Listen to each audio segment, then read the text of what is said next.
conference. Mm-hmm. Bob Stem, the venerable Bob Stem, the Hall of Fame coach himself, pushed Becca up from 3A to 4A just so he could play Easton in the districts. And I'm sure you remember they did this kind of not back-to-back weekends, but there were quite a few years. This was the Week 10 matchup in the regular season. Yes. And with only 4 teams in the district tournament back then, these two schools would meet 2 weeks later for the the 4A title in District 11. A lot of times that would happen. I know some of those games were up there at Lehigh. I think they played a few of them. State playoff games were at Lehigh. We're at Lehigh. Districts were the higher seed, the home field. So either Cottingham or here.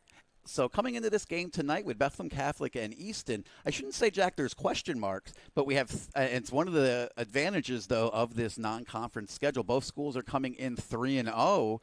The only local team that we've really seen is Bethlehem Catholic does have that Week 2 victory over Emmaus. But Easton's come in. They've taken down Central Bucks West. They've defeated Springford last week, Erasmus Hall. And the Golden Hawks, they started East Pennsboro in Week 1, Emmaus, like I mentioned, in Week 2.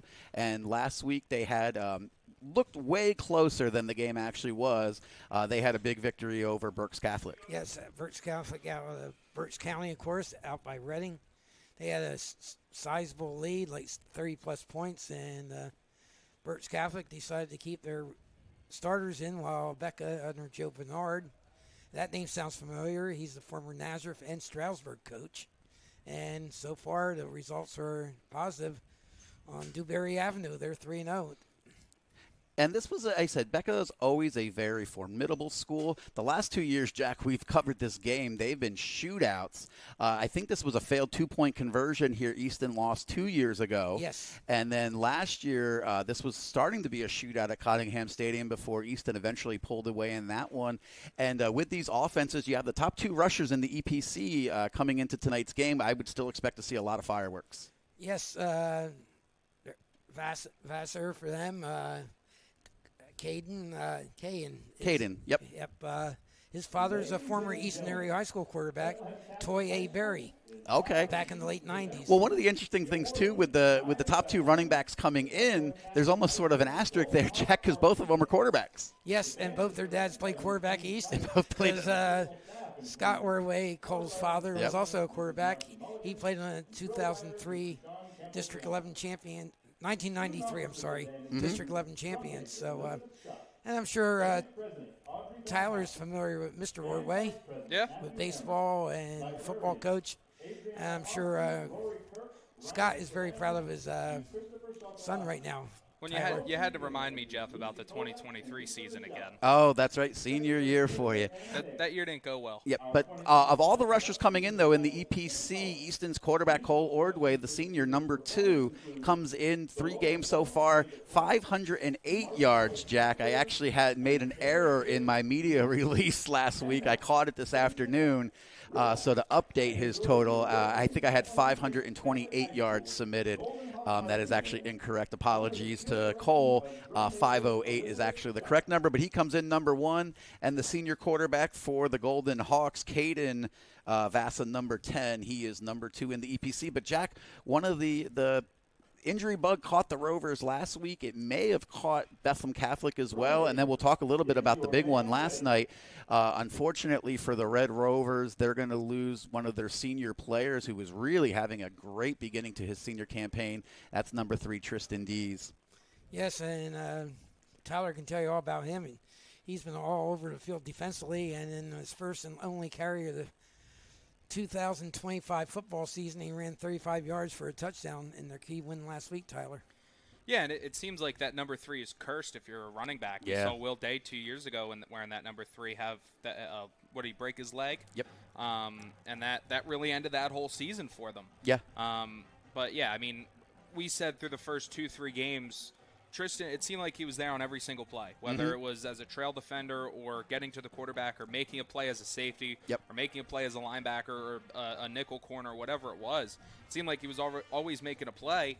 And then I even said it after his touchdown run last week. Like, he earned himself more carries after that. It seemed like he had bursts that we just hadn't seen from Chris so far, who's had a good season to this point.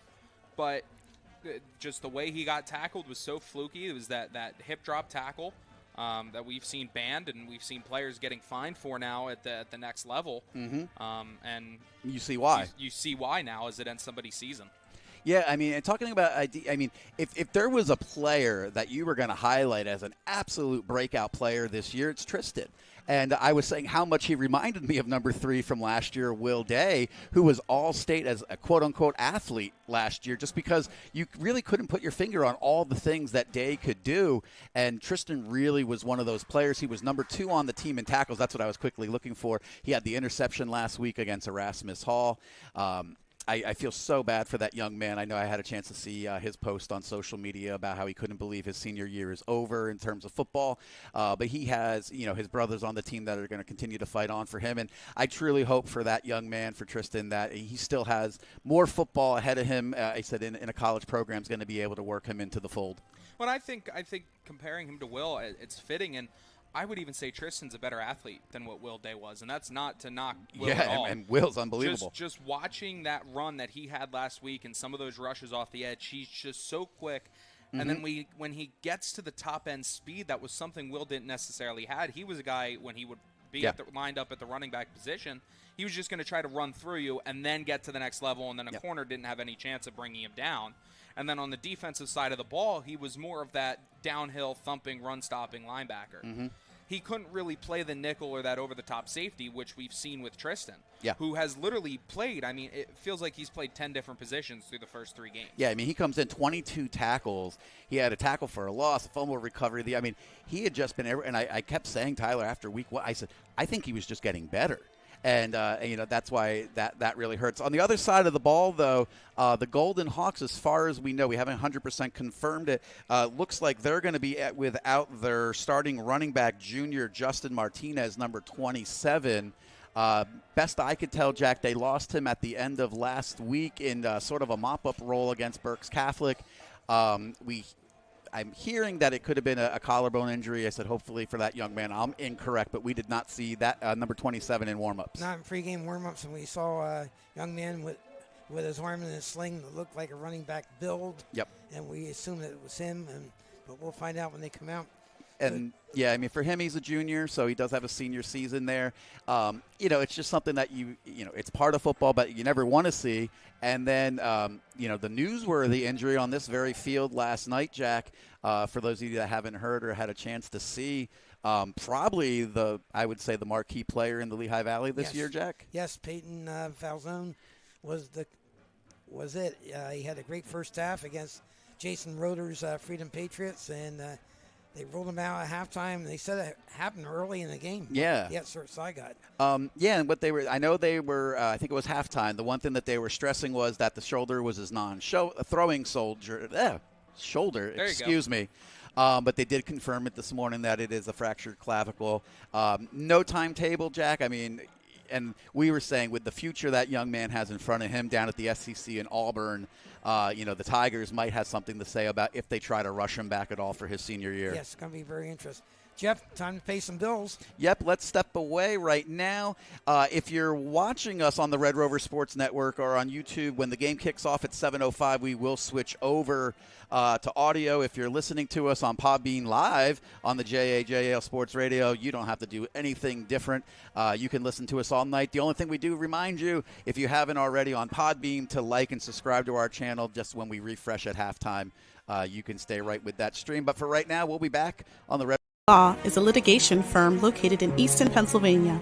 Their attorneys represent injured parties in personal injury litigation, business litigation, intellectual property disputes, trust and estate litigation, and real estate matters. They serve clients in the state courts of Pennsylvania and New Jersey, as well as in federal courts throughout the country. Chuck Bruno is a founding member of Bruno Law and was born and raised in Easton, Pennsylvania. Contact them today for an initial consultation at www.brunolawfirm.com. That's www.brunolawfirm.com. Bruno Law, focused on results, dedicated to advocacy. Since 1922, the Easton Baking Company has been operating from the same shop on North 7th Street in Easton's West Ward. Featuring fresh baked breads, pies, pastries, and more, the Easton Baking Company is sure to have something you'll love. Recently reopened, we are excited and humbled to be the next caretakers of this proud Easton tradition, and we look forward to providing you, our customers, with all of your Easton baking favorites made and delivered to the highest standards of quality and service. Stop in Wednesdays through Sundays from 6:30 a.m. until 3 p.m. at 34 North 7th Street, or visit us on the web at eastonbaking.com. The Easton Baking Company. The tradition continues. Giacomo's Italian Grill, located on Cattell Street in Easton, moments away from Lafayette College. Giacomo's has it all. It starts with their cheesesteak, voted #1 in the Lehigh Valley. They have great wraps, pitas, paninis, all kinds of subs. Not to mention Italian sausage, which is all homemade. You can get it in mild, fennel, hot, any way you like it. Giacomo's Italian Grill is open Monday through Saturday, 7 a.m. to 3 p.m. For takeout, please call them at 610-438-1954. That's 610-438-1954. Or visit them at their new location, Giacomo's 2 on William Penn Highway, in the former site of the Miller Paint Store location. Once again, that's Giacomo's 2 on William Penn Highway. Giacomo's, they have it all. Hey, he didn't. When your roof is compromised, every passing moment is an opportunity for water to leak into your home and cause serious damage. There's no reason to wait around for help when you have a problem. Fleck Roofing and Construction is a local roofing company in Easton, PA that offers emergency services to residential and commercial customers. Call us today at 610-250-0737 or the web at www.roofwithfleck.com. And we're back here at Frank Banco Field at Bethlehem Area School District Stadium. We're about 15 minutes, more like 20 actually, away from kickoff here in a EPC clash between the Easton Red Rovers and Bethlehem Catholic Golden Hawks. Jack wants me to remind everybody out there, actually tell everybody, new sponsor coming on this week. You'll see them on the board. No commercial just yet. That's the West Side Grill, Jack, in Easton. Right up from Cottingham Stadium on 1100 Bushkill Street. They're open 7 to 2, Tuesday through Sunday. Great breakfasts and great lunches, and it's the former Uncle Wesley's building. So, and the thing out there, they stay open late on Fridays of home games. So if you're coming out to Cottingham Stadium next Friday night when the Rovers take on the Green Hornets of Emmaus, stop by the West Side Grill. They stay open late on Fridays. They get you set for game time. They're the newest sponsor coming on here for the Red Rover Sports Network and JAJL Sports. But Jack, we're the only EPC on the slate tonight. Love it. So Thursday got it going with not the most exciting matchup, but Parkland took care of business. They moved to 4-0 with their defeat of the Pleasant Valley Bears. That was a 58-13 final, Jack. Not much of a contest. We anticipated that. I'm sure Coach Monsman took it easy on Pleasant Valley, the Bears. Yeah, I think when I was tuning in, I think it was 42-0 early in the second quarter. So you can imagine really only 16 points the rest of the way there. That's one of those cross-division games that you just, like you said, Jack, have to play. There were some interesting matchups last night, Jack, with some 3-0 teams that were possibly opening some eyes, and we'll see how all of them did. Those teams would be Pocono Mountain School District having a great start, 6-0. The Cardinals of East and the Panthers of West, they took their perfect records into matchups last night. And then we also saw William Allen, who was undefeated for the first time since, I think I saw 2005? Yes. I talked to Kyle Craig, who will probably join us at halftime, and we were impressed by the Allen score. So, because that's the school they would traditionally get run off the house. You know? Yep. So we'll talk a little bit about, well, let's start with that score because you already said. So the Allen Canaries, they do suffer their first defeat last night. And I'm trying to get the score of that one. 37-19, I think. 37-19, thank you. They were taking on East Stroudsburg South? Yes. Okay, making sure. At the Purple Pit.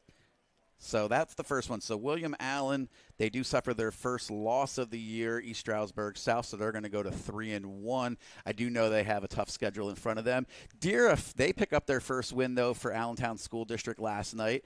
They were able to avenge that loss last year to East Stroudsburg North. If you remember, Deeriff started 3-0 last year, and then they suffered their first loss at East Stroudsburg North, so they flipped that result. They get their first win of the season. One of those undefeated schools we were talking about, Pocono Mountain East Cardinal, they were at home taking on the Central Catholic Vikings. Central Catholic, they've had a tough start to their season, taking on some pretty good teams, and they had no trouble in Swiftwater, Jack, winning that one 30-3. I opened some eyes. Like you said, they had a tough schedule, and they have Becca next week. And after that, I expect them to have some victories and get in the 4A playoffs. Yep. Another one, and this was a team that people are talking about only because they're in the 6A field, and there's 8 spots up for grabs in the playoffs. Pocono Mountain West, they were 3-0 coming down last night to take on the Whitehall Zephyrs up there on MacArthur Road, and it was a close game early, Jack, and then eventually Whitehall pulled away. That was a 45-13 victory for Whitehall. They're down in 5A. Pocono Mountain West suffers their first loss. Yes, it was expected because Whitehall's playing solid football this year. I think people wanted to see how close West was going to stay or possibly stay with them, because up north, they're going to start hitting similar competition with East and East Stroudsburg North, South Stroudsburg, Pleasant Valley. So I do think there's some wins in the future for Pocono Mountain West and possibly a berth in that District 11 playoffs. It'd be an interesting poll right now if you got in to pick that winner in the EPC North. Yeah, EPC, yeah, I think that's what a lot of us wanted to see last night. Another one of those cross-division ones, and I think they were taking out some of the stress of starting 2-0. Emmaus Green Hornets and the Stroudsburg Mountaineers, that was out there at East Penn School District Stadium, and no trouble for Emmaus. They pull away by mercy rule 48-10, Jack. Yes, they rebounded with 2 wins, and we'll find out what the Green Hornets have in store for the Rovers next week. Yep. If it's the typical Green Hornet squad getting better and better, or just because of lack of competition the last 2 weeks. Yeah, we'll have to see what the Rovers can do after tonight.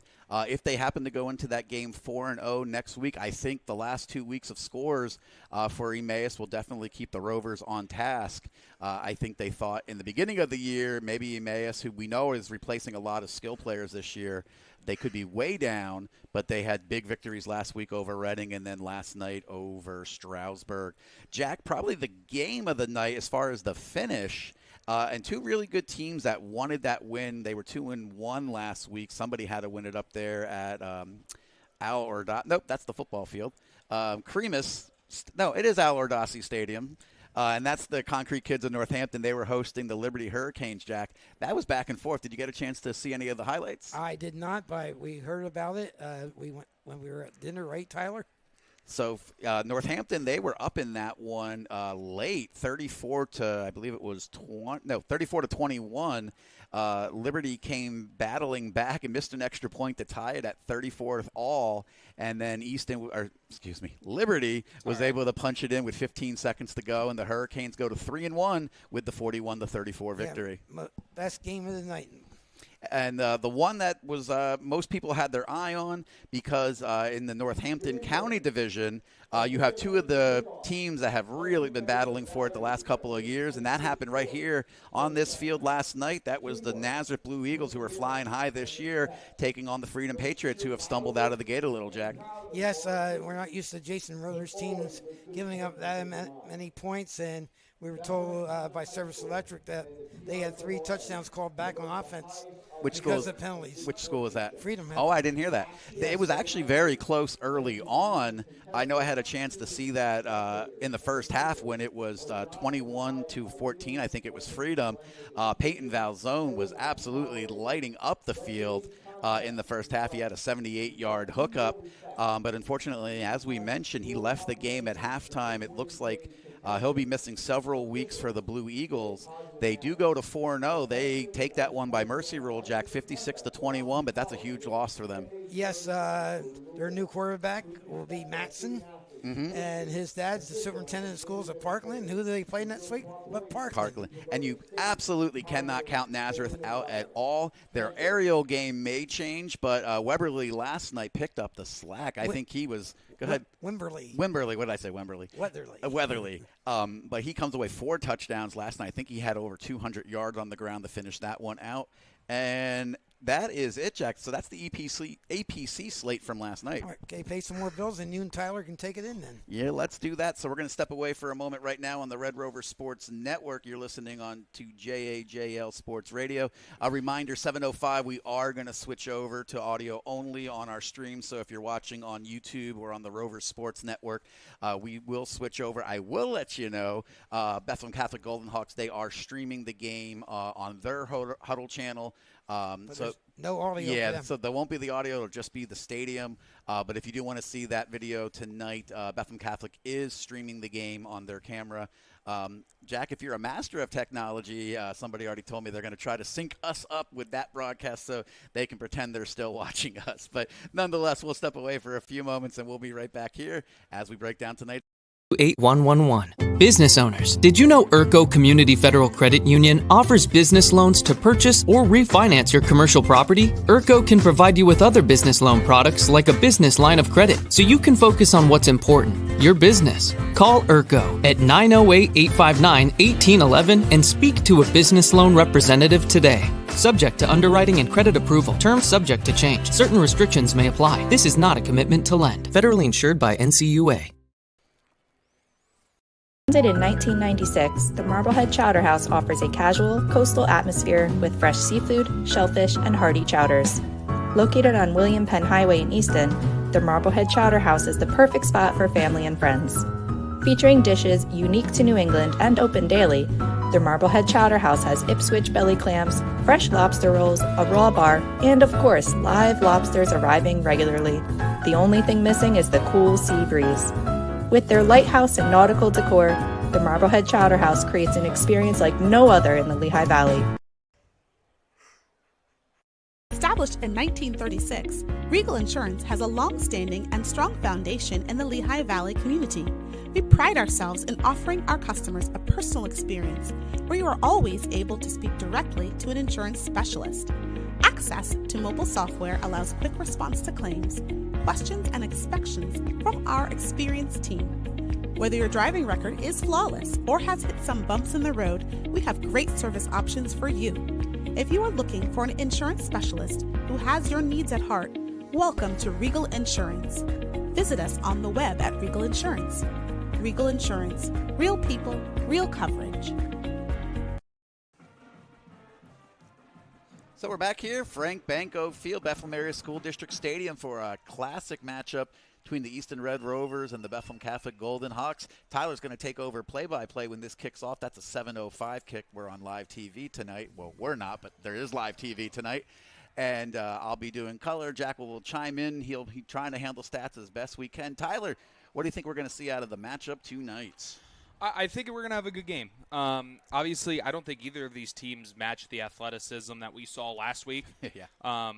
But the one thing I want to see from the Rovers tonight is don't go away from that read option like we saw them do last week. They almost lost the game because of that, and I get it. You go away from it for a good reason. I mean, Cole almost got his head taken off early in that game last week. And you can understand being scared, especially seeing what happened yesterday with Falzone. But looking at this game, I mean, you have the two best runners, period, in the EPC.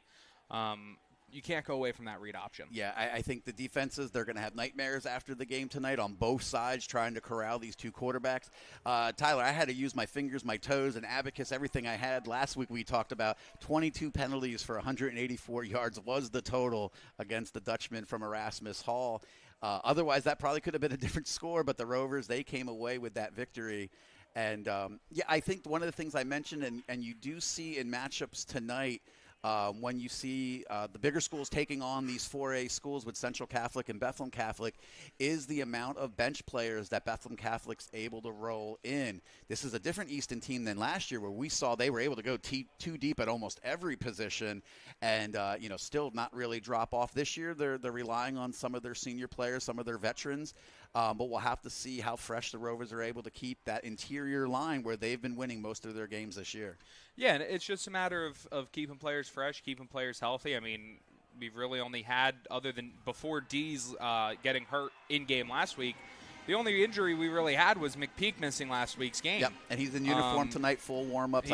Well, and he was in uniform last week too, but with no warm-ups, and we didn't end up seeing play until the onside kick late in the game. Yeah, want to point out, Will the Bulldog, he's currently at the 40-yard line.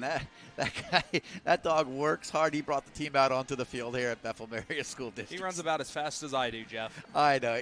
I said the Bulldog is just such a great animal. He runs a 7.340 just like Tyler. Some of the starters that we could talk about tonight, first of all, on the offensive side for Easton, their quarterback's coming in right now, 72% completion, 21 completions for 236 yards. That's Cole Ordway. He's got 4 touchdowns, that 1 interception last week. Also the leading rusher for the Rovers currently, but the bulk of the carries have gone to Chris Martinez. He's got 77 carries for 345 yards, including 2 consecutive 100-yard games, and he's got 1 touchdown on the ground. Tristan Dees, unfortunately, has the other touchdown for the Rovers on the ground, but his 1 carry for the year. For the receiving core right now, we haven't seen too many deep threats, but Andrew Biddle, number 10 has 10 catches for 97 yards. We'll go for 2 quick breaks? Yep, we're going to stand away for some of the preseason and pre-games, and then we'll come back from Bethlehem Area School District Stadium. Rutler Screen Printing, founded in 1954 in George's garage, has grown into a leader in the industry. Operating from an 18,000 square foot facility in Easton, PA, we offer top-notch screen printing, embroidery, private stores, and fulfillment services. With decades of experience and a commitment to never disappoint and always amaze, we provide exceptional quality and customer satisfaction. Official apparel company of the Red Rovers Sports Network. www.rutler.com or call today 610-829-2999.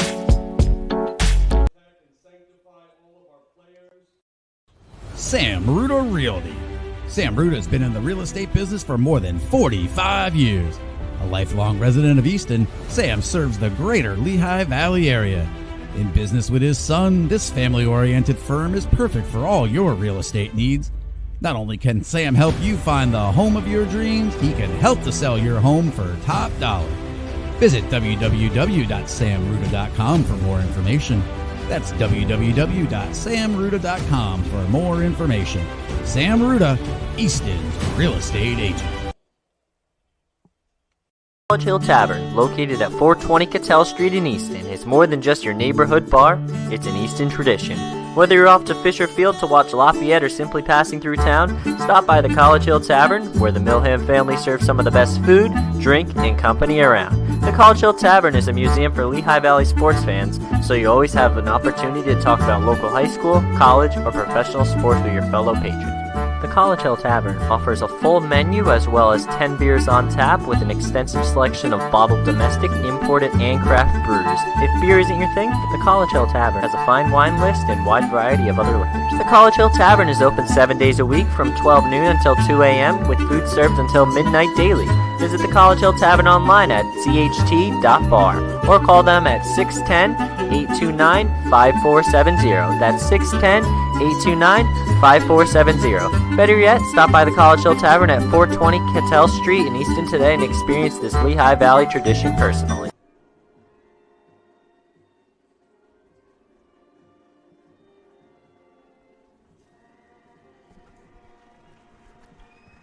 That was the Bethlehem Catholic Golden Hearts Marching Band with Star Spangled Banner. Will be a 7:05 start here. Tyler and I will continue talking about this game. Tyler, for the Golden Hawks, 2 extremely talented players, and they happen to be brothers. Everything tonight we're going to see is probably going to run through the Vasa brothers. Yeah, I mean, I haven't seen much of them, as you might expect. I have classes to attend, Jeff. But yeah, I mean, 6'3", 200. It's kind of hard to beat that when you're in high school. Yep. And they said last year they're going to cause fits. They run a lot. He's able to sling the ball around everywhere. Caden, second leading rusher as a quarterback in the EPC. A couple other results out there, Jack. We do want to say some congratulations to the Rovers. We've been streaming a lot of good action on the network all week long. First of all, boys soccer, they picked up their 4th win in a row yesterday. They took down Pocono Mountain West 3-0. They've won 9-0 over that 4-game stretch, so congratulations to the boys soccer team. And girls volleyball, they put in some overtime this week, Jack. They picked up their 2nd win in a row this morning over Pocono Mountain West. So they were actually both 5 games. They beat Northampton the other night, Pocono Mountain West this morning. They're back above 500, so congratulations to the girls volleyball team. So it's been a good fall. It is. It's great right now. I cannot believe the boys golf team has already reached the postseason. They have the EPC Invitational Tournament on Monday, and we'll have an idea after that if the Rovers qualify anybody for the district meet. Also, Jackson Delaware rivalry. I did not get a final score. If anybody has it, feel free to text us. Girls tennis was taking on that school from across the river this morning. And then Coach Bobby Joel Pyle asked everybody down there in Easton to pack the course tomorrow at the high school. Double header race, cross country, boys and girls taking on their rivals. That school from New Jersey. So the third meeting already in the Delaware rivalry series tomorrow morning. We're going to be here all night. Like I said, though, we do switch over to audio only right here as we approach kickoff. Also, thank you to our game sponsor tonight. That's Regal Insurance. They've been with us for since we've been around, Jack, so we'd like to thank them as well. Scott Bachman asked us to score, and Scott, we're just kicking off right now, so can't give you a score yet. It's 0-0. No time off the clock. No time off the clock. We'll have to, I actually was not looking at the center to see the signal from the officials. I saw it. Becca won the toss, deferred. Easton took the ball. That's why there's nobody better in the business than you, Jack. I get lucky once in a while. And sitting here, Tyler Hatten will have the play-by-play in just a moment here from Bethlehem Area School District Stadium. Easton set to receive. Jack, I was looking back at last year. There was a stretch that started actually, it would have been last week, if you remember, that they began 7 games in a row scoring on their opening drive. Yes, they really had a great opening drive last year, and hopefully it carries over to tonight. Easton usually receives because when they do win the toss, they usually take the ball, and when the opponent wins the toss, they usually defer. Yep, also a reminder, since it's Saturday night, we don't have Jack Logic Sports Saturday tomorrow morning. Thank you, everybody that tuned in this morning. You got a chance to hear Jack and quite a few fans. I'm going to be out for a couple of weeks. Youth soccer calls. I got to be out there bright and early. But, yeah, you can always tune in Saturday morning. That's on JAJL Sports Radio. Jack and some of the best people in the Lehigh Valley breaking down all kinds of sports, high school, college, and professional. But for now, we're going to send it down to the field. Tyler Hatton's got the call. Golden Hawks, Easton Rovers, renew the rivalry. All yours, Tyler. I'm trying to figure out who the kicker is. I'm waiting to see him turn around and 11. walk back. Number 11. Number 11, that's... Oh, really? I got 19. 19? That's who I see. I see more like 19 right. or 15. That would be Aaron Geiger. And it My says bad. kicker. My bad. Well, and none of us have brought binoculars yet. No, that's one in day. the budget this late. Eventually we'll learn. This I forgot my highlighters again. Well, Jack said currently hiring for a spotter, so if anybody's out there in Rover land, feel free to reach out. Jack said we do have a little bit of time that we can hire a spotter for the help us out because we try our best. The football season, yeah, that'd be great. And we're just on TV right now waiting for the official signal. I don't know what's they reset the Also, clock. they also got to reset the game clock. Now we're at 12 now we're minutes. At 12. So it's not a JV game. JV games are 10 minutes. That's a loud PA system. And I think we're right on one of the speakers. That's true. That's true. So it'll be Aaron Geiger to approach at the 40. He'll kick it away, and we are underway here from BASC Stadium as that's going to bounce out of bounds at about the 15. So no time off the clock, like we said. Rovers going to take over at the 35-yard line. Looked like they were trying to just drop it deep in the corner there. It got a little too much leg on it, and it scoots out of bounds at around the 15, but that's going to put it all the way out to the 35, and the Rovers will definitely take that. Good field position, Tyler, to start. Yeah, and I couldn't tell who was back deep for the Rovers. It seems every stadium we go to, I have a pole in my face. One of these years they're going to accommodate. Skylar Fallon was the one, and the other deep back I could not see. Because I think Dees has been back there throughout a lot of the season. Yeah, it looked like it could have been number 4, who I think is, Jaden Foreman. So the Rovers will come out 4 receiver set, 3 to the near side, 1 to the far side. Ordway from the gun, ball snap, going to turn, give to Martinez, has a few blockers, trying to get to the outside. He's going to pick up about 5 as a flag flies. Either holding or, holding. Yeah, it's going to be a hold right at the line of scrimmage. Pretty emphatic by the umpire there. He saw something, so he knew So 5-yard gain for Martinez is going to end up a 10-yard loss for the Rovers. It'll be 1st and 20. Yeah, and you don't want that. You get a nice 5-yard run on 1st down. The last thing you want is a 10-yard penalty to set you back. One of the things I said with Easton's running game, with Martinez, 77 carries. Actually, we'll pause. That's one of the first holding penalties Easton had all year.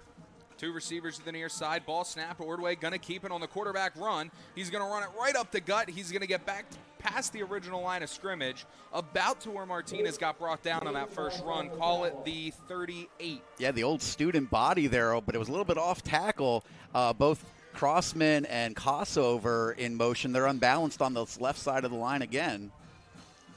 2 receivers to the far side. Ball snapped. Ordway gives to Martinez, fighting off a blocker. He's shy about 1 yard. Yeah, he's going to be about a yard short of the first down to the 44. Yeah, Tyler, I wanted to talk about the patience of this Easton offense. They hit some tough sledding early in that game last week against Erasmus Hall, so they will not shy away from this run game. It'll be 4 receivers split wide. McPeak and Stout to the near side. Stout goes in motion. Ball snapped. Ordway drops, throwing. He has Biddle caught, and he's going to hang on for the first down. Wow. I can't believe he held on to that. I think, Tyler, that ball actually was coming out, and when he got hit, it kept the ball I think in. it put the ball back in, because that was a hot shot coming out of Ordway. And, it put a tattooed Biddle. I think it was coming loose, and the tackle pushed it back in. Quick snap. Ordway going to keep it on the read option. Breaking a tackle, cutting back right now. Back to the left. He's going to be close to the first down. Yeah, nice. It looked like he actually spun forward for it, but they're going to mark him just short. So the ball's going to be 43-yard line of the Golden Hawks, 2nd down and 1, 10:25 to go, first quarter. 3 receivers far side, McPeak to the near side. Martinez backfield right. Ordway, ball snap, going to give to Martinez, has some running room, gets a blocker, trying to break a tackle, but brought down from behind at the 29. So clock stops. Ball at the 29-yard line, 1st and 10 for the Rovers. Yeah, Martinez needed one extra step to pick up speed, and I think he could have took that to the house. Yeah, there was nobody out in front. Somebody was able to bring him down from behind. As it'll be Biddle going in motion. Left now, back right after the ball is snapped. He's going to give to Martinez. Close to the first down. He's going to be about 3 yards short. Love the design on that. They go misdirection to Biddle with almost the end around, and it comes back to the inside handoff to Martinez, Jack. I said that has reminiscence of the old Easton trap. Yes. And honestly, if he doesn't give that to Biddle, if he doesn't give that to Martinez, you have Biddle going right back out. You almost set up a screen pass. And I don't want Easton to be too worried because Cole threw that interception on the slant over the middle last week. Don't be too worried about running that play. As Ordway ball snap, gives to Martinez, fighting through tacklers. He's going to have a first down inside the 20 to about the 17. Yeah, first interception of the season last week for Ordway, and it was something after that. It didn't seem that Easton wanted to go much further than a 5-yard pass for the rest of the night. Well, and it was they kind of were getting deterred. It was the same thing after Cole got hit early in that game. I mean, he got crunched. He said he was all right away, but you can understand wanting to be cautious as a flag flies before the snap. So procedure probably against Easton. Well, I don't know. It was the lineman came across from Becca. Now, there were 2 men in motion there, but it was a pre-snap shift, so it is allowed. Good for you, Jeff. You're right. But, yeah, the defensive end from Becca came right across when that was Kossover and Crossman. But, yeah, I think the secondary was so talented for Erasmus Hall last week. Easton really didn't need to test them, though. Yeah, and it was going to be hard to beat them over the top in the passing game. As 3 receivers to the near side, 1 to the far side. Ball snapped. Ordway gives to Martinez. He's going to fight for about a yard. So ball now at the 11-yard line of the Golden Hawks. Easton's taking it from their own 35-yard line. 8:35 to go first quarter. Opening drive for the Rovers. Looks like about a 2nd down and 4, Tyler. There'll be 2 receivers to the near side, 1 to the far side. Martinez backfield right, Crossman going in motion left to right. Ball snapped, Ordway going to be a give to Martinez, trying to find a hole. He is going to have the first down to about the 7. Yeah, and Martinez gets better each week. The first week he was a little hesitant hitting the line of scrimmage down at CB West, but these last 2 to 3 weeks, every time he gets the ball, he's able to fire through the hole. 4 first downs for the Rovers. So nice opening drive here. 1st and goal, 8 minutes to go, first quarter. Ordway from the gun. It'll be Stout and Fallon to the near side, McPeak to the far side. Ball snapped. He's going to keep it on the option, and he's in untouched. Touchdown, Rovers. Great read there by Ordway. Tackle was crashing down on Martinez. Ordway pulls it. He goes 7 yards for the touchdown. And even I said about last week, they were worried about, I don't want to say scared, but you're worried about going back to that because he gets hit in the head again or head bounces off the turf. Who knows what happens after that? We see it so many times now. But he just has such a great sense to know when he should keep it and when he should give it. As good snap, good hold. Borluca's kick is up and good. Jeff, take a quick break for yourself. Yeah, we'll be right back. 7:50 to go in the first quarter. Easton takes the opening kick 65 yards to the house, capped off by the 10th touchdown of the season on the ground for Cole Ordway. We'll be right back. Law is a litigation firm located in Easton, Pennsylvania. Their attorneys represent injured parties in personal injury litigation, business litigation, intellectual property disputes, trust and estate litigation, and real estate matters. They serve clients in the state courts of Pennsylvania and New Jersey, as well as in federal courts throughout the country. Chuck Bruno is a founding member of Bruno Law and was born and raised in Easton, Pennsylvania. Contact them today for an initial consultation at www.brunolawfirm.com. That's www.brunolawfirm.com. Bruno Law, focused on results, dedicated to advocacy. So back at BASD Stadium is Noah Borluca, ready to kick it away from his own 40. Yeah, he's one of those soccer players we were talking about on that 4-game win streak right now. Last Friday, he had to play double duty, taking down the Allen Canaries before taking down Erasmus Hall. And he made a field goal. Like I said, his leg was loosened up for that. Maybe we should make him double dip every week. And that was a nice ability to show off. Easton has that kicking game, too. As Borluca will kick it deep, which hurt him twice at the end of the half and then in that third quarter last week. Few tacklers are there, and they're going to bring him down right at about the 20-yard line. Great coverage there, Tyler. Yep, number 13, Tyree Lewis, bringing it back for the Golden Hawks. You just got to stay in your lanes and don't let them get to the outside. Yeah, early in that game last week and on that kick return, Erasmus Hall was just so tough to bring to the ground. So Martinez had 48 yards rushing the first drive. Ordway at 29 in a touchdown and a 4-yard pass to Andrew Biddle. Well, that was the thing last week. Some of those kids were just so big, especially their first running back who got hurt. You couldn't bring them down one-on-one. So if your first tackler was able to just slow them down, which they did so well on the kickoffs, everybody else was able to get there. But those first guys kept missing, and then nobody else could get home on that one at the end of the half. And then the kick return, that it looked like that was going to win them the game. As ball snap, rolling right, throwing. It is caught just past the 25, actually right at the 25. McPeak made a great read to try to jump that. He just couldn't get around the defender. Yep, that's Vasa to Vasa for a 3-yard gain. Excuse me, the receiver, not the defender, Jeff. Yep. And, Sean McPeak saw that right away. One more step, he's able to knock that ball down, but makes the tackle. Only a 3-yard gain. Ball right at the 25-yard line of the Golden Hawks, 2nd down and 7. And I'm surprised seeing what the Rovers did on that first drive with running the football, that with Vasa being number 2 in rushing, they come out throwing. And Vasa from the gun, ball snapped. It's actually going to be a speed option. He's going to pitch it, and a beautiful tackle on the edge back at the original line of scrimmage. That looks like number 9, Trevon Tyler, with the tackle for the Rovers. In right now in that strong safety, like you imagine, Jaden Foreman, number 4, starting for the Rovers tonight. Great staying at home there. Yeah, that was a really nice job, and I think they were able to string it out with Biddle and just enough, and then Tyler comes up, makes the tackle. Big 3rd down already here. Yeah, and Vasa waited a long time to decide if he was going to pitch that or if he was going to keep it himself.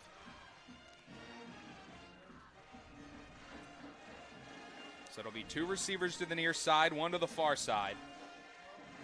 Vasa from the gun. Everybody moves early. I think that has to be on the offense. Hey, we'll see if it's actually a snap infraction or, well, we can't hear. They don't have the audio, but that'll push it back, though. Yeah, I mean, everybody jumped on both sides. Back to the 18-yard line. So it'll be a 3rd down and 15. 6:15 to go in the first quarter. Easton up 7-0. Golden Hawks facing a 3rd down and 15 from their own 18-yard line. Approaching the 6-minute mark. And we're interested to see how the coverage is with the Rovers because they had a lot of cushion last week. and Erasmus Hall was able to exploit that. It seems like they're playing a much tighter coverage tonight. Yeah, they're not really letting anybody play that center field free safety spot.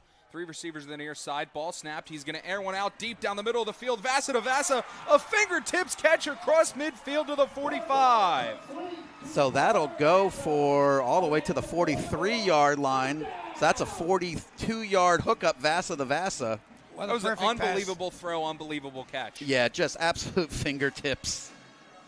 So moves the ball into Rovers territory just when it looked like they had a 3rd and long. Vasa says not so fast, hooks up with his brother, moves it into Rover territory. 5:30 to go, first quarter, first and 10. And for anybody who didn't know, it's not easy catching a football with your fingertips. No. Vasa from the gun, 2 receivers to the far side, 1 to the near side. Ball snapped. It's going to be a give to the running back, trying to get to the outside, going east-west, and he's going to be picked up and speared by McPeak. Shades of Thanksgiving Day. Yeah. Yep, number 25, Zemi Rodriguez for the Golden Hawks will pick up, let's say, a yard. I mean, that was as textbook as it gets. No, great job. Yeah, hit him right in the waist with his shoulder. McPeak drove his legs through, picked him up, and that was it. No follow-through from the running back. 2nd down and 9, ball at the 42-yard line of the Rovers. Under 5 minutes to go, first quarter. And you know he's excited to get back out there this week. You need any new wrestlers, Jeff? I know. And he's a heck of a lacrosse player, too. So it'll be 2 receivers split wide. Vasa going in motion. Ball snap. Vasa's going to fake to his brother. Going to keep it and get drilled just short of the first down at about the 34. Sean Kilpatrick read that right away. Almost had him at the line of scrimmage. Just slipped through his fingertips. You can see how elusive he is. Yes, indeed. So that's Vasa, the quarterback. Skylar Fallon finally brought him down. Can Becca not run that play again? That's very confusing trying to call. Mm-hmm. So let's say 8-yard gain for Vasa, 3rd and 1 for the Golden Hawks at the Rovers 34-yard line. About a yard short of the first down. 2 receivers to the near side, 1 to the far side. And there's whistles and a timeout. Becca taking a timeout, Jeff. So we'll step away for just a moment here. First timeout of the half for the Golden Hawks. Crucial 3rd and 1 right now. They're trying to take their opening drive to the house. And Since 1922, the Easton Baking Company has been operating from the same shop on North 7th Street in Easton's West Ward. Featuring fresh baked breads, pies, pastries, and more, the Easton Baking Company is sure to have something you'll love. Recently reopened, we are excited and humbled to be the next caretakers of this proud Easton tradition, and we look forward to providing you, our customers, with all of your Easton baking favorites made and delivered to the highest standards of quality and service. Stop in Wednesdays through Sundays from 6:30 a.m. until 3 p.m. at 34 North 7th Street, or visit us on the web at eastonbaking.com. The Easton Baking Company, the tradition continues. So we're back here, 3:57 to go, first quarter, 3rd down and 1 for the Golden Hawks on their opening drive at the Rovers 34-yard line.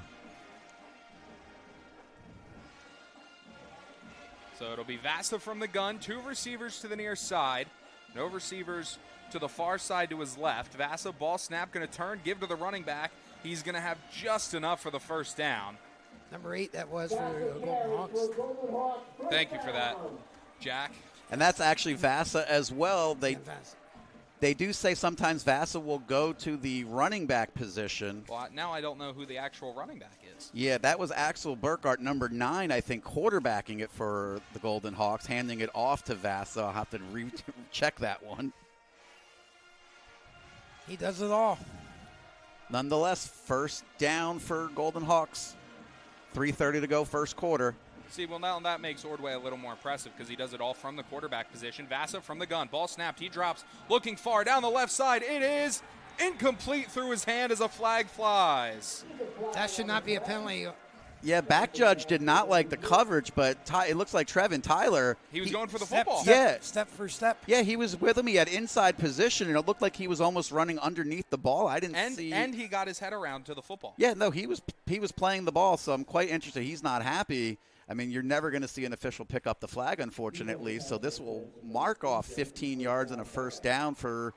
I'm not being prejudiced. I did not see anything illegal there.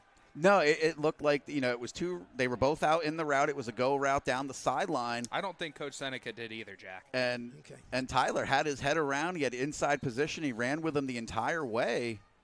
Yeah, I mean, that was as textbook of coverage as you can get. I mean, almost had an interception at the end. Yeah, that's what, he basically was playing the ball the whole way. It'll be Vasa from the gun, 5 receivers wide. He's going to keep it on a draw. He's going to break a tackle down inside the 10 to the 5 and finally brought down. Rovers are going to have to get to containment there, Jeff. It was interesting. If that was a designed quarterback draw. And I don't think that was Vasa either. Yeah. I think that was Axel Burkhart. Okay, and that's who's been quarterbacking for Becca when they're using Vasa in the running back slot. Good luck scoring this one, Jeff, tomorrow. Yeah, it's a little confusing. And, of course, it doesn't help 8 and 9. 8 and 9 also, with my aging eyes. Number 8 is calling the play in the huddle. So first and goal for Bethlehem Catholic. They're taking their opening drive now. They started all the way back at the 23-yard line. Yeah, and it's still going to be Burkhart at quarterback. Ball snapped. Everybody jumped early again. It has to be hard for Becca to get used to the 2 cadences. That's a good point, Jack. And neither of these quarterbacks are under center. Yeah, it's going to be another false start. So helps out Easton a little bit. Still a first and goal back to the 10. Also, Jack, one of the things that I looked at last week, that on the double infraction in the game that we saw, it should not have resulted in a redo of the first down. No, that was definitely wrong. That was a very confusing point in that game. And there was another point I had a chance of it. Anyway, that's last week. This is now 2 minutes, 15 seconds to go, first quarter. Vasa from the gun. Ball snapped. It's going to be a keeper right up the gut, and he's going to be stonewalled. Great pursuit by the Rovers. They stayed at home that time. Yeah. Number 86 for the Rovers won the tackle. Maybe that was Burkhart. Yeah, looked like. Yeah, I'm not sure. Read option there. I mean, maybe a yard. They haven't moved the stick at all, so it'll be second down and goal from the 10. Crossman with the stop there. 1:40 to go in the first quarter. Is 7-0 Easton, and Becca's driving on a 9-yard line. I mean, this has been a quick quarter. We kicked at 7:05. It's 7:22 right now. The final 2 minutes of the Tennessee game has taken longer than the first quarter.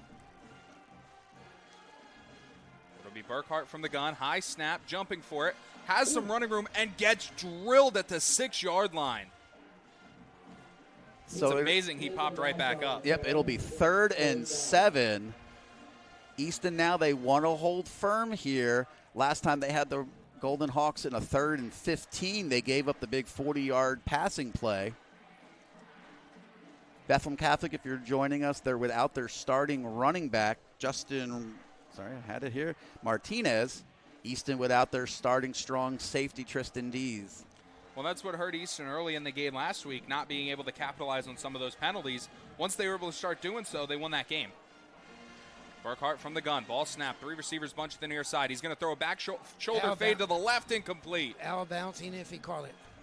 That was great coverage because he kept him to the outside. Yeah, he had nowhere to really put the ball out there. And like I said, even if he was able to get his hands on it, I think he's going to drift out of bounds. Number 19 looks like coming on in field goal formation for the Golden Hawks. That's Aaron Geiger.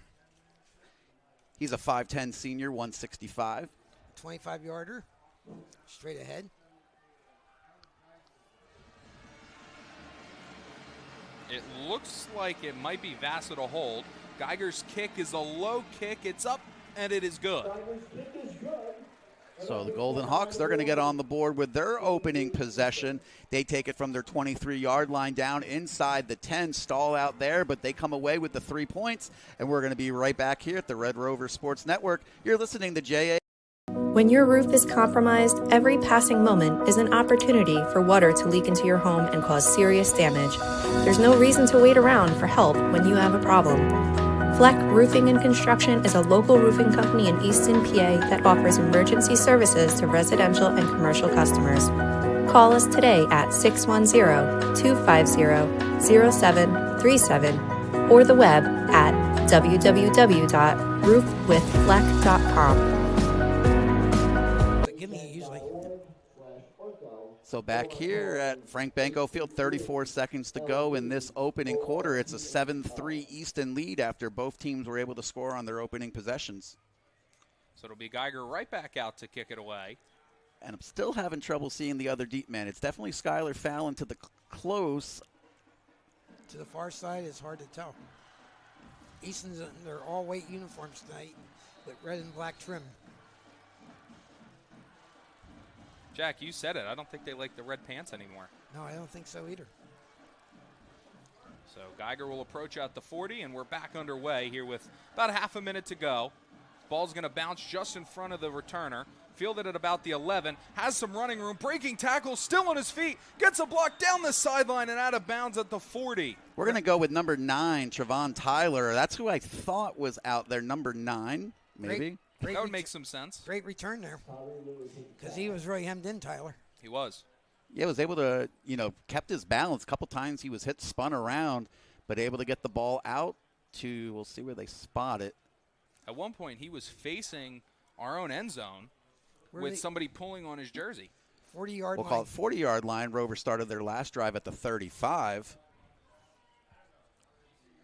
26 seconds to go here, opening quarter. We'll see what the Rovers are able to do with their second possession of the evening. So it'll be Ordway from the gun. 3 receivers near side, 1 to the far side. Ball snap.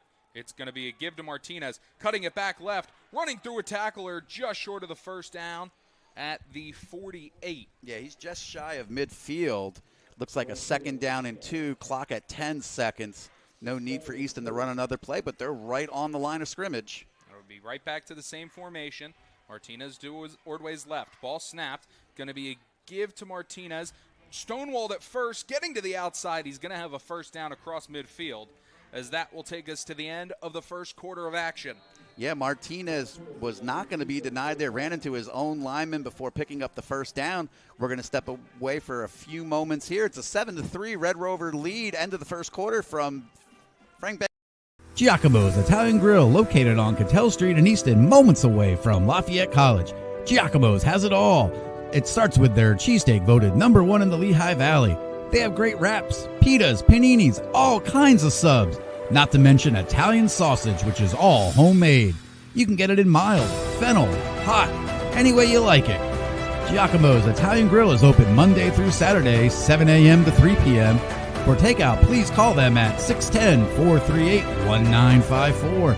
That's 610-438-1954. Or visit them at their new location, Giacomo's 2 on William Penn Highway, in the former site of the Miller Paint Store location. Once again, that's Giacomo's 2 on William Penn Highway. Giacomo's, they have it all.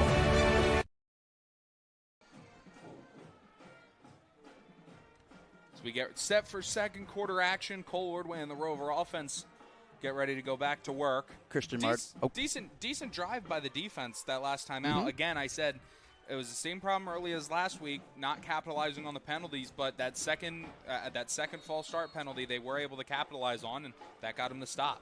So it'll be Ordway from the gun, 2 receivers to the near side. Ball snapped. Ordway going to keep on a sprint option. He's on down. Just a blast. There is a flag. Ordway in the clear, and he's just going to step out of bounds as he sees a second flag come flying in. I think the first one's going to be procedure. The second one will either be some sort of illegal block downfield. So we'll see how many penalties we get here.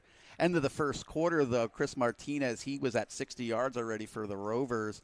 The opening touchdown did go to Cole Ordway from 7 yards out.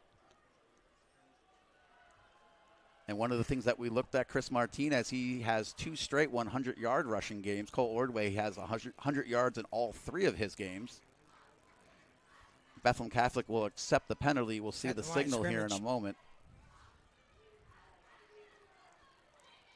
Yeah, because I believe, Jack, if they take the penalty downfield, it'll be a spot foul, and it would be a first down for Easton. So I think they will go to a 1st and 15 here with the line of scrimmage penalty. Second penalty accepted. Yeah, Easton had a holding on their very first play. Like Jack said, that might have been the first one all year. Yeah, we haven't seen too many. Mike Fleming's offense line has done a well job.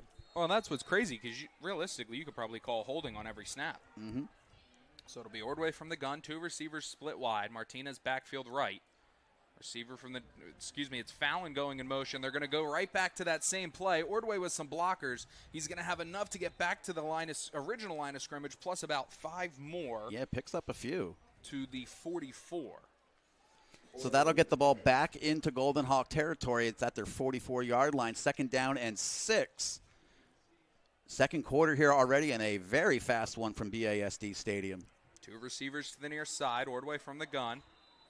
Penalty flag against Becca, probably on the freeze play. Yep, second time tonight already. Bethlehem Catholic's jump, this time definitely on the freeze play. We talked about that last week. That was something that Ordway ran really well last year. Yeah, he got 2 of the interior defensive linemen to jump, and then he almost got a corner on a corner blitz to come across. Well, Easton has the ability because they get to the line of scrimmage so quickly that they have usually 20 seconds to stand there and try to diagnose the defense. Ordway from the gun, 2 receivers in the near side. Ball snap, gives to Martinez, hitting the hold, cutting back right, and then forced back to the middle where he's going to be brought down by 2 Becca defenders, but has more than enough for the first down 13 inside yards. the 30. Yep, 13-yard gain for Martinez. Clock will run, opening minute of the second quarter. 2 receivers to the near side. We haven't seen a lot of Biddle tonight. There's been a lot of Fallon and McPeak.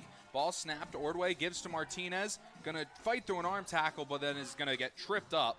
Just short of the 20 to about the 23. Yeah, I think the only passing attempt that we saw on the opening drive went to Biddle on the completion on the 3rd and short.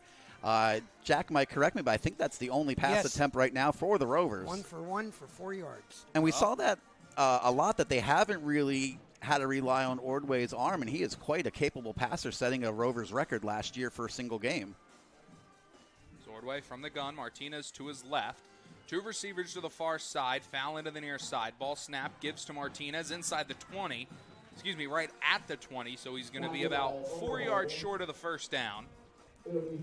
And this is what we've seen out of Martinez, the workhorse. I mean, he comes in with 77 carries, 345 yards, so he's not getting the huge plays, but we do see that kind of change of pace when Ordway is able to pull it. Well, and if Martinez is just going to run for 5 yards, 5 yards, 5 yards, and then Ordway is going to take off for 70, he'll take that. Ordway from the gun, ball snap. He's going to keep it on the read option, cutting back to the middle of the field, and he's going to be brought down by about 4 or 5 Becca defenders, but will have the first down to the 15. And once again, there we see it. Ordway still has the ball in Martinez's hands with the tackle crashing down, sees his read, pulls it, and picks up the first down. First down number 8 for the Rovers.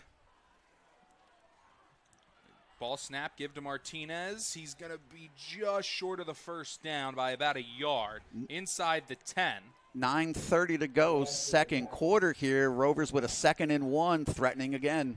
Ordway from the gun, another quick snap, give to Martinez. Has some blockers inside the 5, being pushed towards the goal line just short. About the 2-yard line. So we'll get a 1st and goal situation for Easton here when the clock restarts with 9:12. They already have a 7-3 lead. They took their opening possession in, trying to score again. And why slow down? Get right back up to the line. So we approach the 9-minute mark here in this second quarter. Ordway from the gun, 2 receivers to the near side. And he's going to get somebody to jump. Yep, so that'll move it a yard closer. And, Tyler, that was one of the things we talked about, the conditioning of Easton's line last week. By the time they got to the fourth quarter, scoring 28 points against Erasmus Hall, the just exhaustion on the defensive line for the Dutchman. Yeah, I mean, when you run the ball 10, 12, 13 times on one drive, I mean, these offensive linemen are exhausted by that 8th play. Becca made a nice play there in defense for a 3-yard loss. Yeah, we'll see where they spot. It looks like it's going to go back to the 3-yard line. Yeah, real nice jump off the ball there by Becca to get into the backfield. And, Tyler, sometimes this last yard can be the hardest. So it's 2nd down and goal for the Rovers. They're saying 2 on the scoreboard. Looks like 3 to us. It'll be Ordway from the gun. 2 receivers to the near side. Martinez backfield right. Crossman and Kossover in the game. Kossover going in motion right to left. Ball snap. Ordway going to fake the quick pass, and he's going to follow his blocker into the end zone. Touchdown, Rovers. So 6 points for Easton gets them the 10-point lead, 13-3 with the extra point to come. Tyler, that looked like the touchdown we saw last week where Martinez led Ordway in, where Martinez actually fell down when he was leading him through the hole, and Ordway was able to score. Yeah, Ordway had almost last week he almost grabbed onto his horse collar and threw him down forward, just trying to get people out of his way. And like you said, same play here this week. I mean, Ordway at this rate, he might run for 20 touchdowns this year. Ordway to hold for Borluca. Borluca's kick is up, and it is good. So, good, Jack. 8:15 to go in the second quarter. It's Easton 14, Becca 3. We'll be back for the 8111. Business owners, did you know Urco Community Federal Credit Union offers business loans to purchase or refinance your commercial property? Urco can provide you with other business loan products like a business line of credit, so you can focus on what's important, your business. Call Urco at 908-859-1811 and speak to a business loan representative today. Subject to underwriting and credit approval. Terms subject to change. Certain restrictions may apply. This is not a commitment to lend. Federally insured by NCUA. gave him an extra day to prepare. That's right. We got an extra day. So, Jack, we're back here at Frank Benko Field, and I know people out there, maybe, Jack, I don't think they do, but still I often talk about my young nephew who's a freshman up there at Misericordia. I was going to his first game that I was going to see him play in college last Saturday, Jack. They were taking on Gwynedd Mercy, and he got his first collegiate goal, and then on Wednesday night he scored again against Ithaca. So my nephew, Brody Eisenhardt, he's playing for Misericordia. So great start to his freshman season, Jack. Does he have his uncle's genes? I'm not sure. I mean, I know literally nothing about soccer, so I'm not sure where in a wrestling and football family that he became a college soccer player, but love my nephew dearly. It's like when my brother became a hockey player. It's like, where did that come from? The learning curve in soccer was so difficult for us. Borluca will kick it away. It'll be fielded at about the 5. Good kick by Borluca.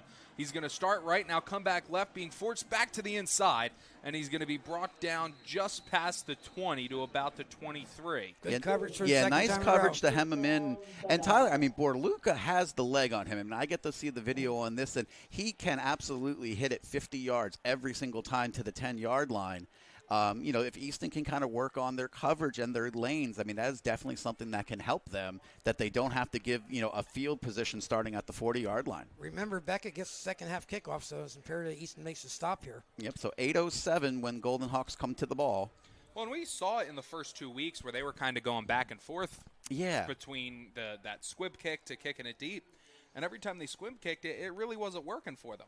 Then they started kicking it deep. I mean, last week the coverage kind of broke down a little bit, but it gives you more time to set up, and when you do split it, it gets guys out of their lanes. And we'll talk about that in 1 second here. 1st and 10. Ball snapped, looking left, throwing left. In the coverage. On the wheel route, incomplete over the head of McPeak. Excuse me, sorry. He had it lined up. Yeah, I was looking at the go route, number 4, and he was trying to get his brother, Vasa, number 2. McPeak actually broke off his coverage. He was almost playing center field there. But we were talking about Borluca's kickoff too, Tyler. He's not hitting line drives. He's getting a nice arcing football that is giving his return or his coverage a lot of time to get down the field. So 2nd down and 10. For Bethlehem Catholic here, they trail 14-3. They have the ball at their own 24-yard line. 8:01 to go, first half. Georgia just won maybe the game of the year. Schwarber homered again, Jack. Good for Kyle, number 51. For Georgia? Yeah, for well, Georgia. no, not for Georgia, but I'm calling 4 different games here. As Vasa from the gun, he's going to look to roll. Now he's going to throw. It's a post over the middle of the field, but it's going to land innocently. The reason at about the 45. And innocently because he had a fierce pass rush up the middle. He couldn't step into the McPeak looked like he was closing in on that, and he just couldn't get there. I don't think, maybe the lights. One of the things, Jack, it didn't affect the play. There could not have been pass interference. They do say that the ball was tipped in the backfield. That was something signaled by the referee. So 3rd down and 10. Easton had him to a 3rd and 15 in the opening quarter and gave up a 40-yard pass play. Vasa the Vasa. We'll have to see what Easton can do here with 3rd and long, 7:53 first half. So it'll be Vasa from the gun, 2 receivers to the near side. 1 to the far side. Watch out for a scramble here. Ball snap, Vasa going to throw the screen. It's tipped up and incomplete as it'll roll to the Becca sideline.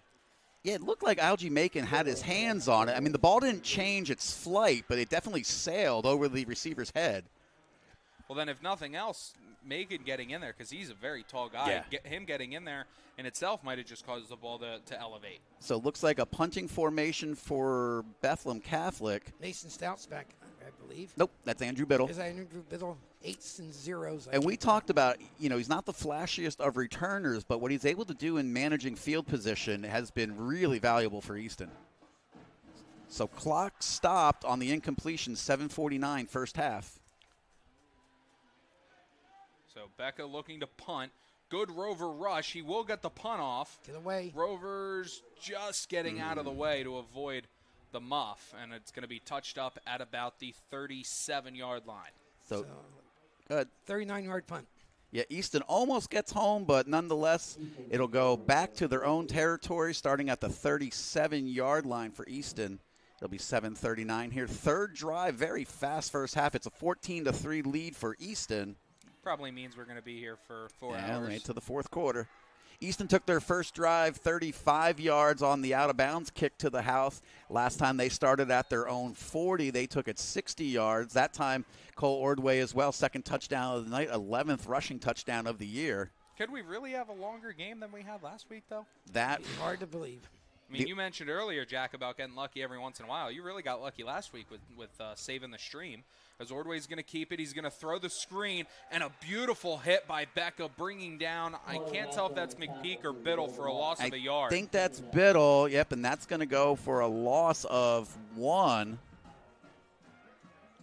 Well, Tyler, yeah, last year I was having flashbacks to the game where there was 117 points scored in that Easton Nazareth game last year.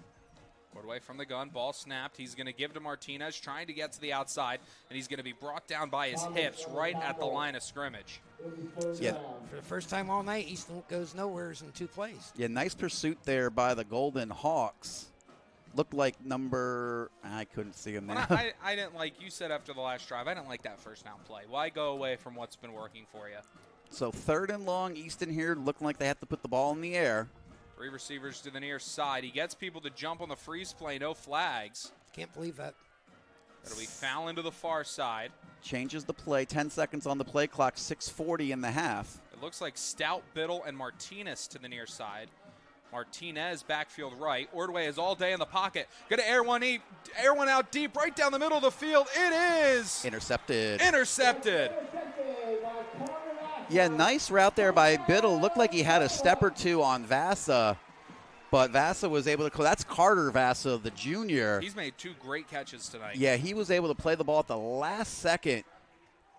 And Ordway, he had all day in the pocket, and he just couldn't get the ball out far enough for Biddle. He underthrew him by about half a yard, and that was enough. Yeah, I think if he's able to get that ball just a little bit out in front of him, Biddle's able to continue to run underneath it, and Vasa can't keep up.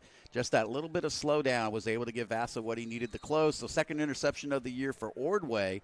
6:25 to go in the first half. Golden Hawks coming out. They got 2 timeouts, trail by 11. If you're going to get an interception, make sure it's downfield as good as a punt.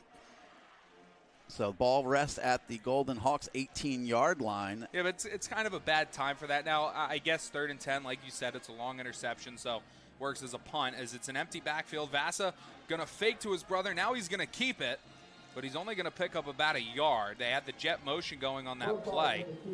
It was actually the other quarterback. I'm blanking on his name right now, Jeff. Yeah, important tackle there. It looked like Crossman and Kilpatrick, because there wasn't a second level with a lot of the action going on. There was a lot of secondary help near side of Burkhart. us. It was Burkhart, and Caden Vasa came on the jet motion. Looks like we're going to get a stop here. We'll see what the signal is. Looks like they're going to send a player off. I think his helmet came off, and he put it back on. So it looks like they're making Carter Vasa come off and they are. The officials saying that he voluntarily took his helmet off, so he has to come out. I don't really understand that rule. And now we're just going to get a timeout, so he will be able to continue in the next play when it's 2nd down and 8. I really don't understand that rule. I mean, it's been around a long time. I'm not sure I understand why, because the play is over. It's not during the play. Why in the huddle when you take you're right, Tyler. Why when you're taking the helmet off in the huddle between plays? But anyway, Bethlehem Catholic doesn't want to go without Carter Vasa on offense with a 2nd down and 8, so they choose to use their second time out of the first half. 5:55 to go here. They want to have him in there. And he's right down here in front of us. Oh, yeah, now he is. You're right. He might have just been getting a drink. He's out there a lot. But, like, I remember – I think it was the last year before Seneca took over. There was a play. There was an interception at Cottingham. I can't remember who it was against, but Easton was going to the Pack's end zone. and there was a pick on the far side or on the near side, and the receiver tried to bring down our corner. He ripped his helmet off, and the ball was down at the spot because his helmet came off. It's like you hurt the momentum there. It's Burkhart from the gun, 3 receivers to the near side. He's going to throw the slant over the middle. It's going to be dropped. McPeak with great coverage. Yeah, McPeak was able to get a hand in there, knock it away. That was intended for number 4, Rodney Brody. So it'll be 3rd down and 8. Yeah, the down marker actually started moving, thinking it was complete. He might be hurt. His right arm's just kind of hanging to the side. Yeah, we'll see who's coming out. That is number 4, the intended receiver. Carter Vassar back on the field for the Golden Hawks. His brother, number 8, coming in with the signal, Caden Vassar. I think I'm putting R's suddenly on that last name. It is. It's faint because I'm not really picking up on Okay, good. it. 3rd down and 8. Bethlehem Catholic from their own 20. Vasa from the gun, ball snapped, hold drop, good rush from the Rovers. Vasa trying to get to the outside, using a lot of speed, going to cut back, and finally brought down at the 11-yard line. Great pursuit by the Rovers. They sent the backers on a blitz. Yep, they're saying he's in bounds. They had quite a lot of in pursuit. I think Skylar Fallon was the first guy to actually make contact. So that's going to go for a 8-yard loss for the Golden Hawks. That's going to bring up 4th down and 16 from their own 13-yard line. I feel like a whistle should have been blown a lot sooner than that. They had him stood up for about 5 yards and just pushing him back. Well, it seemed like they let it play on, and I was worried that there could have been some late contact, but you're right, there was no whistle. So Geiger will punt from his own end zone. It's going to be sent out and bounced at the 35. It's going to roll over the 45, still going, and finally down at the 47.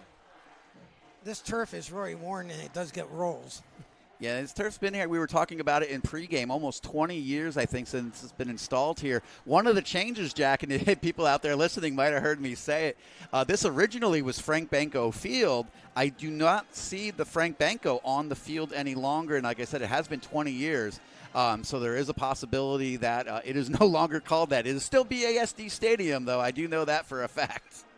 See, this is one of those things in terms of, right on topic with the stadium, this is one of those things that if you're going to be in the EPC knowing full well what the environment is for Easton, why more schools don't do this? You put the band 4 sections over from the student section and just try to kill whatever environment they can bring. So it'll be Ordway from the gun, 3 receivers to the far side, 1 to the near side. Ball snap, going to give to Martinez. He's going to pick up about 4, just shy of the 40 to the 42. So nice 1st down yardage there for the Rovers. Their last drive ended with an interception. But, Tyler, yeah, we said they got themselves behind the sticks a little bit facing that 3rd and 10. Yeah, and that was only, their 2nd turnover of the year. And here you get a 4-yard run. You will take 4, 5, 6-yard runs on 1st down every time. So ball at Beckham's 42-yard line, 4:24 to go. First half, Easton still leads 14-3. They took their first 2 scores for touchdowns. And I like the coverage on both outside receivers. Both safeties are playing more towards the middle. As Ordway going to look to throw, he has, Biddle. I believe that's Biddle on the curl route, breaking tackles and is finally slammed down at the 30.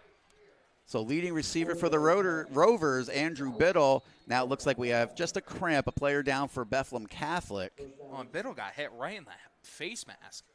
Yeah, he got thrown down. I was worried when there was a player down, but it looks like just a cramp for Bethlehem Catholic. 10 first downs for the Rovers. If you want to take a break, we can. Yeah, let's step away here right now with the injured player. We'll be right back here from BASD Stadium, 14-3. Established in 1936, Regal Insurance has a long-standing and strong foundation in the Lehigh Valley community. We pride ourselves in offering our customers a personal experience where you are always able to speak directly to an insurance specialist. Access to mobile software allows quick response to claims, questions, and inspections from our experienced team.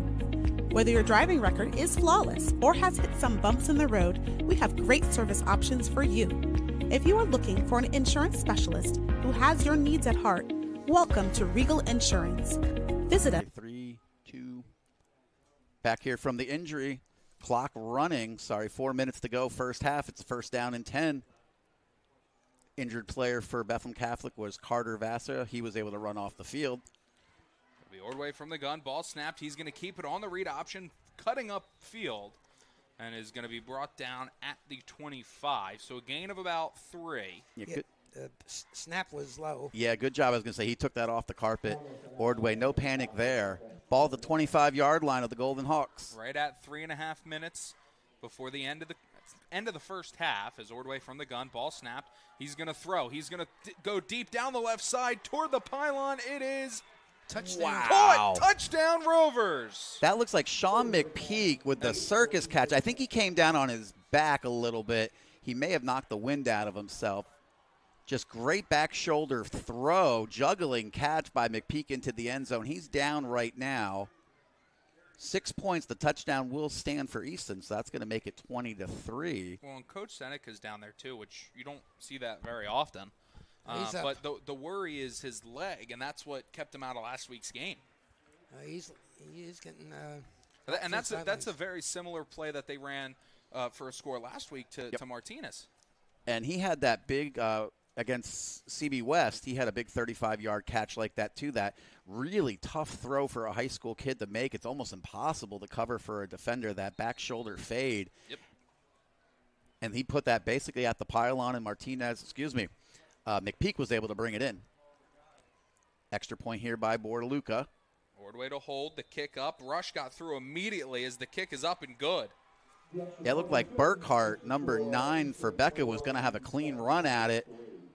Their quarterbacks just do everything, don't they? Yeah, I mean, it's been very challenging for us. I'm sure it is for the players down there, where you're going to see the Vassos on the field. Burkhart is a very capable quarterback as well.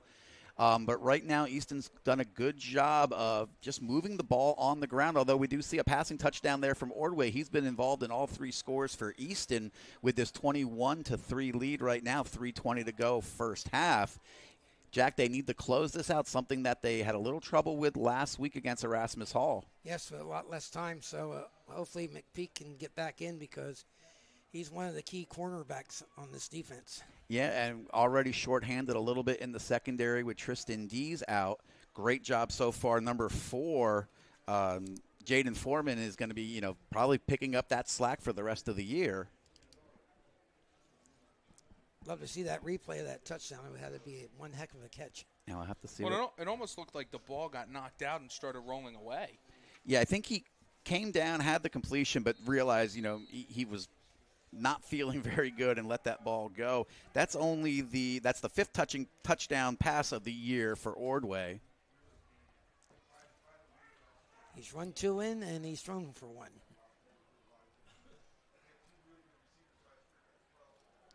So Borluca will approach at the 40.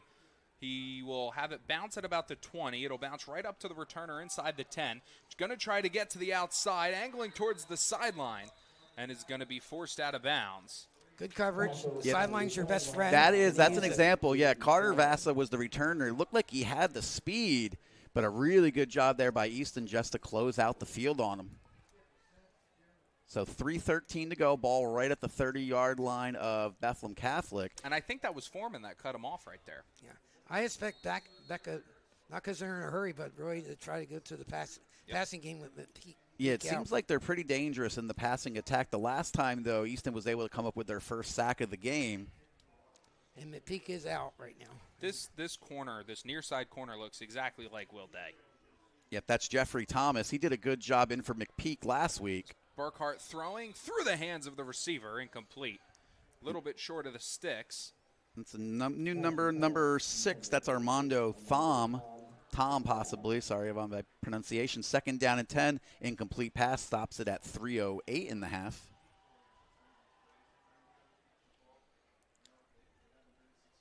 Jack, we were talking about how 3 undefeated teams went down in the EPC last night. One's going to go down tonight with both of these schools at 3-0.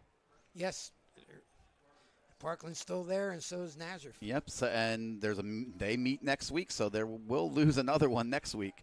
Burkhart from the gun, throwing right side, caught. Great and a tackle. Beautiful tackle. I think that's going to be Trayvon Tyler on the outside. Yeah, did a good job seeing the underneath route and was able to break off coverage and pick it up. 5-yard gain for Bethlehem Catholic. 3rd down and 5 at their own 35-yard line. Under 3 minutes to go here in the first half. And that is actually Vassa back in at quarterback for the majority of this drive so far. Let's see. That was a beautiful tackle. He's kind of playing just a boundary zone, and he came back over the middle and got him right in the thigh. Yep. Couldn't think of the word. 2:30. Crossman back on the field in his defensive end position now. 3rd down and 5. Beautifully timed blitz by the Rovers. Vasa looking to throw. Now he's going to step up and run, trying to get around a defender. He does. He's going to pick up the first down and step out of bounds at the 41. Yeah, great job with the escape there. Easton had a wonderful rush. The pocket collapsed almost immediately. Then it looked like Jut Kossover was going to be able to bring him down short of the first down, but was unable to, out of bounds. Ball out to the 41-yard line of Bethlehem Catholic. 2:17 to go here. Becca did have to use 2 of their timeouts earlier in this half, so they only have 1 right now. And this is big because, like I said, they'll get the second half kickoffs. Imperative for Easton to stop them here. Yeah, they don't want to give them any momentum here because all of a sudden, this does seem like a very dangerous Golden Hawks team. 1st and 10, ball at the 41-yard line. Well, if you could just keep limiting the passing game, you're in a good spot. As Vasa from the gun, he's going to throw one deep down the field. It is knocked away, incomplete, no flags. And that's number 28, like we said, Jeffrey Thomas in coverage for the Rovers. The people right below us don't like it. Jeffrey has to make sure he doesn't celebrate too much. Yeah, I was going to say the same thing. Yeah, it's a great play, but Jeffrey, just be pleased that he broke it up. Get back in there. Yeah, I don't think he didn't get the best throw on that one. It looked like it had a little bit of a wobble to keep the ball from really stretching out there. When I would say that one, definitely there was a little more going on than the one earlier in the end zone. Mm-hmm.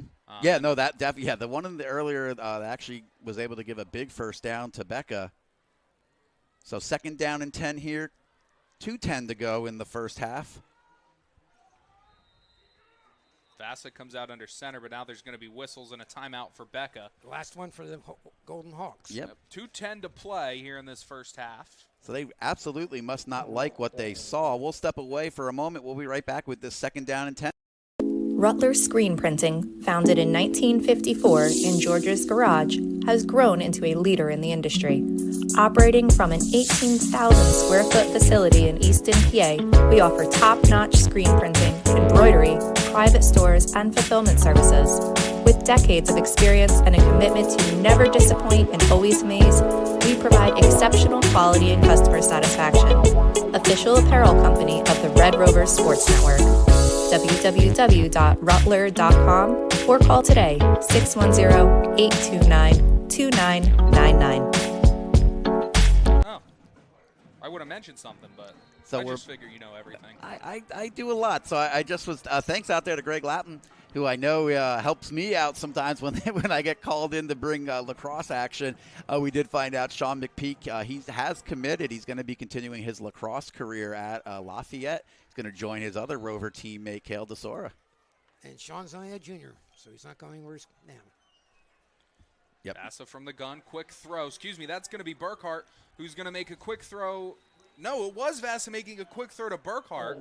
Everything's all over the place right now, Yep, Jeff. Jeffrey Thomas did a great job coming up and making the open field tackle. And held him there. Yeah, 3rd down and 8 now. No timeouts for the Golden Hawks, so they're going to have to just go right to the line of scrimmage here. 1:50 to go. And if you're able to make open field tackles like the Rovers have tonight, it puts you in a very good position for success as a flag flies from the back judge. From the back judge, yeah. But there's still 1 second on the play clock. That's enough. Back judges have. Unless they're going to say the play clock maybe didn't reset, because it did seem like to get down to 1 second is quite a. They were hurrying up. Yeah, I don't think that was then. I think that's what we're going to get here. Yeah, push the play clock back up to 20. We'll see where they set it. 25, they should set it. But even still, why the flag? I guess he just didn't realize he had a whistle. He wanted to get the attention. He didn't want to go 0-0, and everybody's looking at him. So there's the 25 signal. Clock should run on the whistle. 1:43 to go, and there's the start. So it'll be Vasa from the gun, 2 receivers to the far side, 1 to the near side. Try to go the freeze play. Now Vasa's going to ball snap, drop, throwing right side. It is. Oh, now a late flag. A late flag. Who's that going to be on? I think he was out of bounds. It was picked, but out of bounds. So it's going to stay Becca football. And that flag, that was an aggressive flag flying in at the end of the play. But on what? Yeah, not sure. Easton doesn't seem happy as the official's walking to his. Actually, although they are conferring with Coach Seneca on the sideline. It is going to be on Easton. It was uncatchable. The ball was way out of bounds. It wasn't even close. He threw the ball 10 yards over. Yeah, everybody. the ball was, near the bench. But a big 15 yards gets. Well, and that's the thing, too. Like you said, it was in the bench. I mean, if the ball was picked off, I couldn't quite tell who picked it. But he landed 5 yards out of bounds. Both the receiver and the defensive back were fighting for the ball. So the 15-yard gain will move Becca into Easton territory, ball at the 42. Vasa from the gun, ball snapped. He drops. He's going to look. Now he's going to run. He has a lot of running room up the gut. Makes a man miss. Trying to find more blockers. Going to get the angle, and he's in. Touchdown, Golden Hawks. So Becca will take it in with 1:18 to go. Looked like Juck Kossover had a shot at him for the Rovers and lost his footing. Looked like there was a lot of action right at the line of scrimmage with two of the Rovers being taken down into the backfield. Vasa was able to step up. So what we were talking about with trying to get that 18-point lead into the locker room. Will not happen right now. So 21-9. Extra point looks no good. That's a big extra point missed. Yeah, he pushes that to the left. 3 timeouts for Easton, though, when they get this ball back with 1:18 to go. Well, I mean, it's going to be hard to run the football here. Although you do still have all 3 timeouts. You want to see the passing game get a little bit more involved here in this final minute, 20 seconds going in. 21-9 lead, chance to push that to a 19-point game. Or even if they get it in field goal territory, take a 15-point lead in halftime. Yeah, Bethlehem Catholic, they're going to receive the second half kickoff, but they're able to get it back to a 12-point lead. Easton with 1 turnover. On the last time around, keep forgetting my numbers now every time they switch me with a player. Jaden Foreman had a great return for Easton last time. He was able to fight that out all the way past the 40-yard line.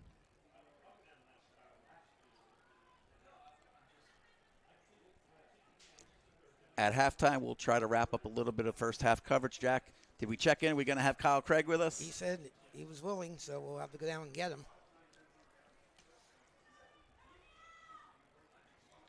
So it'll be Geiger to kick it away from his own 40. And, I mean, ideally for the Golden Hawks, they pin the Rovers back deep here. Stop them. Don't let them go down and score. No big plays. And you go into the half in a 2-score game, as it's going to be fielded at the 10 by Trayvon Tyler. Has some running room, but it's going to close quickly as he's brought down at the 21. Now that may change Easton's thinking. Yep, we'll see what Coach Seneca decides here. He does have all 3 of those timeouts, but Easton has that comfortable 12-point lead. And it only took 4 seconds off the clock. And Becca has no timeout, so Easton can run the clock out with 3 running plays. Just do the read option, see if something breaks. If it doesn't.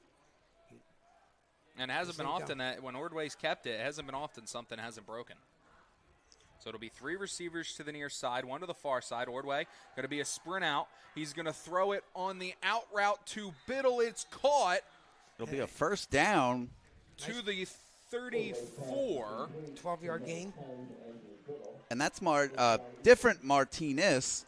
Martinez, number 23, looks like the wide out at the far side of the field from us, so McPeak not on right now. Yeah, and he caught that touchdown. He had the pass touchdown. Last week He had the that touchdown was last similar week. to what McPeak had on the last drive.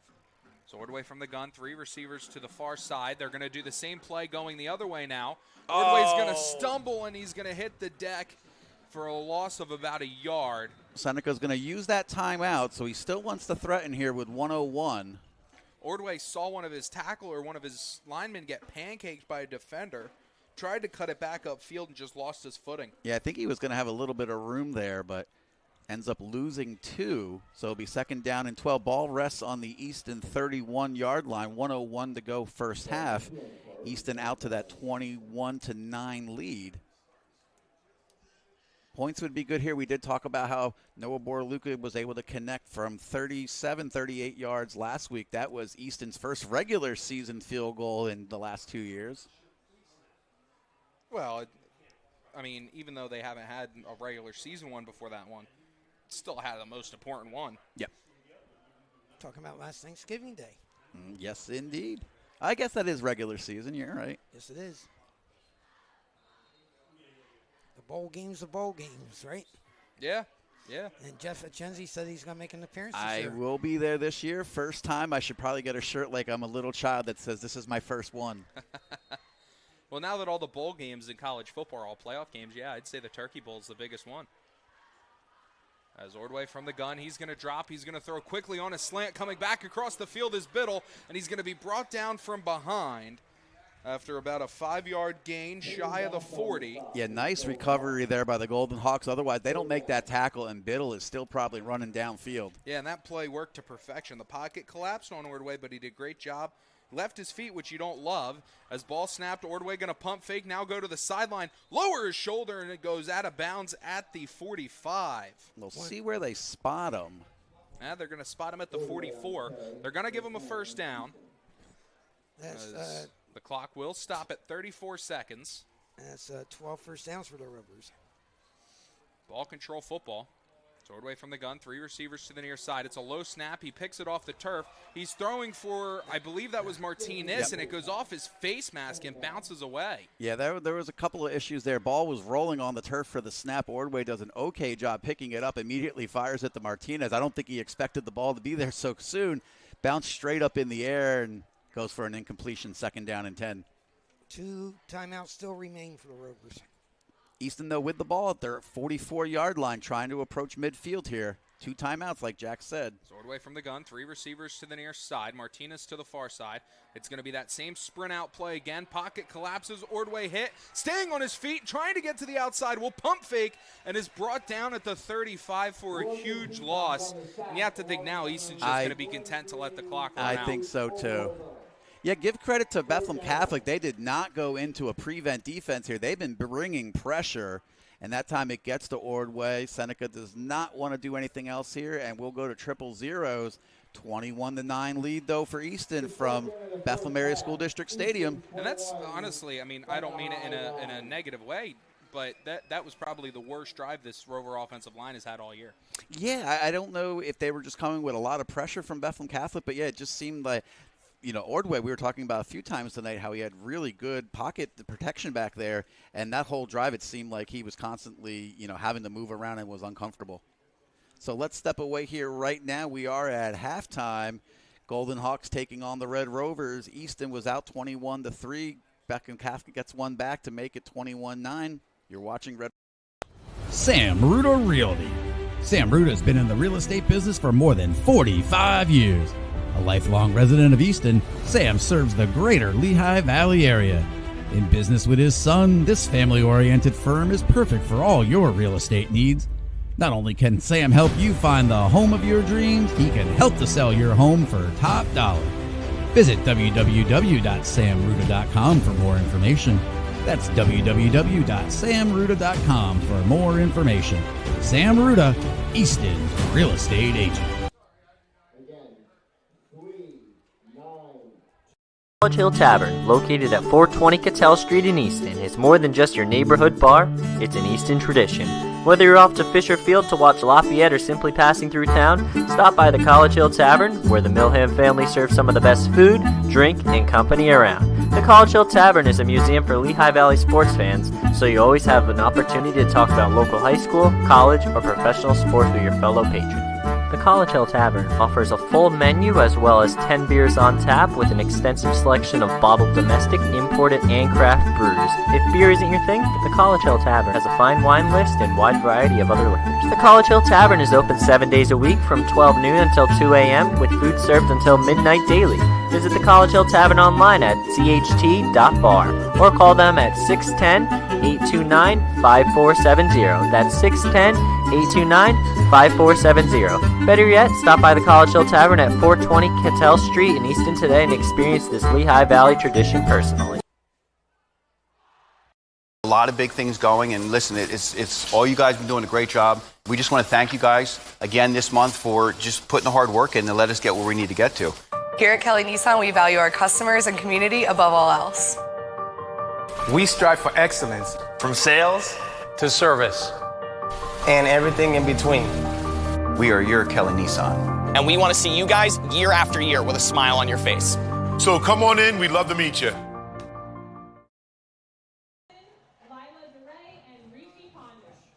Law is a litigation firm located in Easton, Pennsylvania. Their attorneys represent injured parties in personal injury litigation, business litigation, intellectual property disputes, trust and estate litigation, and real estate matters. They serve clients in the state courts of Pennsylvania and New Jersey, as well as in federal courts throughout the country. Chuck Bruno is a founding member of Bruno Law and was born and raised in Easton, Pennsylvania. Contact them today for an initial consultation at www.brunolawfirm.com. That's www.brunolawfirm.com. Bruno Law, focused on results, dedicated to advocacy. Hold on, Jack. Okay. So we're back here at BASD Stadium at halftime. Red Rovers out 21-9. A couple of notes out on the field right now. Beast of the East, the Red Rover marching band on the field. They were saying later on this year they're going to take a big trip down to New Orleans. They're going to be marching in the Sugar Bowl parade down there right before New Year's. Also, in 2 weeks at this exact time, First Flags over the United Colonies, Jack, is the official name, not over the Delaware. So First Flags over the United Colonies Band Festival in its 51st year. We're going to have that live on the Rovers Network. You'll have me trying my best to cover band, and then we'll have the longtime horn player for the Easton Chessmen, Jeff Achenzie, with us doing commentary that night. So, and that is a free broadcast. So if you're not doing anything on the 27th and you want to see some of the best marching bands in the area, you could check out that festival from Cottingham Stadium. But right now we're sitting here with Kyle Craig talking. Jack's going to talk to him a little bit about this first half and what we've seen. Kyle Craig from New Jersey Advanced Media, am I correct? Yes, that's the parent company, LehighValleyLive.com. LehighValleyLive.com. And the first half, 21-9. Easton seemed to be in control of the game at 21-3, but they did let Vasa do his thing, scramble, and took him right down the field for a touchdown. And I think McPeak's absence after he caught the touchdown pass may have had something to do with it, because one less experienced defender in Becca's explosive attack. Yeah, that's true. I mean, Easton's main thing defensively, and it sounds simple, but it's not against Vasa, is you have to remain disciplined. And, you know, he's the type of player that if you give him an inch, he'll take a mile. So he's so dangerous. He's so dangerous running the ball. You know, he often looks like he's tackled, and he gets out of it, so you have to rally to the ball. Overall, I think Easton has done a great job of bottling up, had done a great job bottling up Becca to that point. And, you know, on the Becca side, it seemed like the changes at quarterback and that kind of, those mechanics were keeping them from getting in any sort of rhythm. Flow, yep. Yeah. So I think they'll be happy to be able to cut into the lead before halftime from their perspective. And they're playing without Justin Martinez, so they're down a running back, and you know that obviously affects them too. So they're trying to do some different things. They're trying to put, you know, Burkhardt in there at quarterback and then hand it off to Caden Vasa. They can hand it off to Carter Vasa too if they want. Carter Vasa's made his presence felt in this game with a couple big plays. But yeah, I mean, if you're Easton, I think you're probably kicking yourself for that kind of breakdown, but you're still obviously in good position here. A difficult pass interference penalty against Easton near the end of the half, when both defenders looked like they were hand fighting for the ball, and the ball was 5 to 10 yards out of bounds. Yeah, I mean, there's been some physical play on the perimeter, I'll say, throughout the game. Yeah, by both teams. So, you know, those are tough ones. Usually, if you get your head around and locate the ball, you get the benefit of the doubt. You know, I think it is in the rule book that if the pass is uncatchable, you know, it's not going to draw a flag, but I haven't seen that in practice too often too. So in all three classifications, high school, college, or pro. Right. So, but I rarely ever see a referee make that determination. So, yeah. But like I said, I think the Easton defense has played well overall. I'm interested to see what Becca's going to do offensively in terms of who they keep at quarterback and their approach to that dynamic in the second half. Yeah, they get the second half kickoff, which is key, and it's up to Easton. make them punt one of those after they get the ball, because it's a 2-score game, but it's 12 points, not 14 points. Yeah. I just I'm curious what we're going to see from Becca. Obviously, it's a huge drive, and the thing to keep in mind is Becca has the athletes to make Easton pay with one slip-up. We've already seen that. So, from the Easton perspective offensively, they've run the ball effectively. They haven't done too much in the passing game. McPeak's catch obviously was an impressive catch, but besides that catch, everything else has gone to Biddle. So we'll see if they need to open that up a little bit more in the second half, or if they're in a position where they can get a defensive stop and then just continue to pound the rock and, mine the ball safely. I officially have Easton for 212 yards. I'm not sure what you have. I don't have it in front of me, but I trust your numbers. Yeah, 145 rushing, 67 passing. Warway sits for 8 with 1 pick. Right. No punts, no fumbles lost.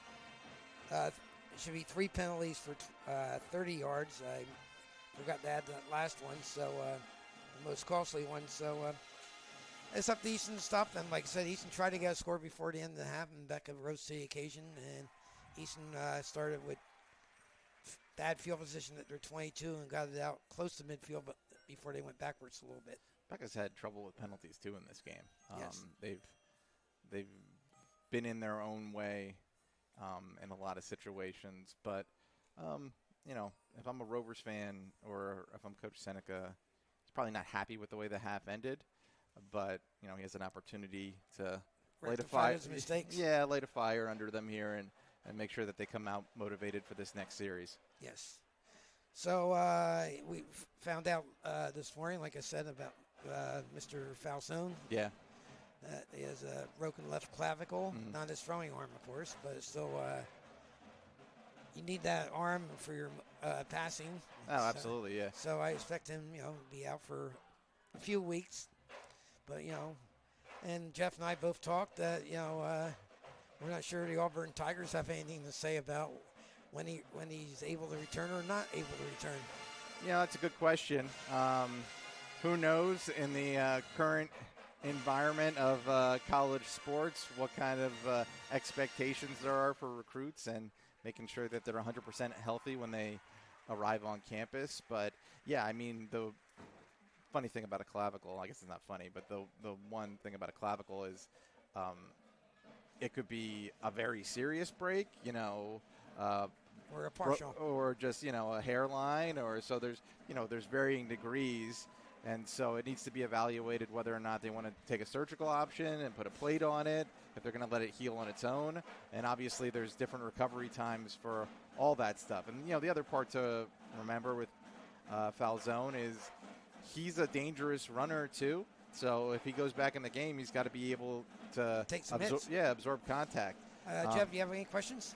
No, I was going to jump right in there and say, like, the collarbone's such a funny. One of my friends that played at Bethlehem Catholic broke it on a Friday night, and I was at his house that night, and he was kind of okay, and was kind of okay on Saturday, and was kind of okay on Sunday, and finally was like, something just didn't feel right. And 2 days later, we found out he had a broken collarbone that whole weekend. He just said, just my shoulder just didn't feel like it was coming back the way I wanted it to. Well, Falzone played most of the first half with it broken, and he basically threw for 300 and some yards while dealing with it.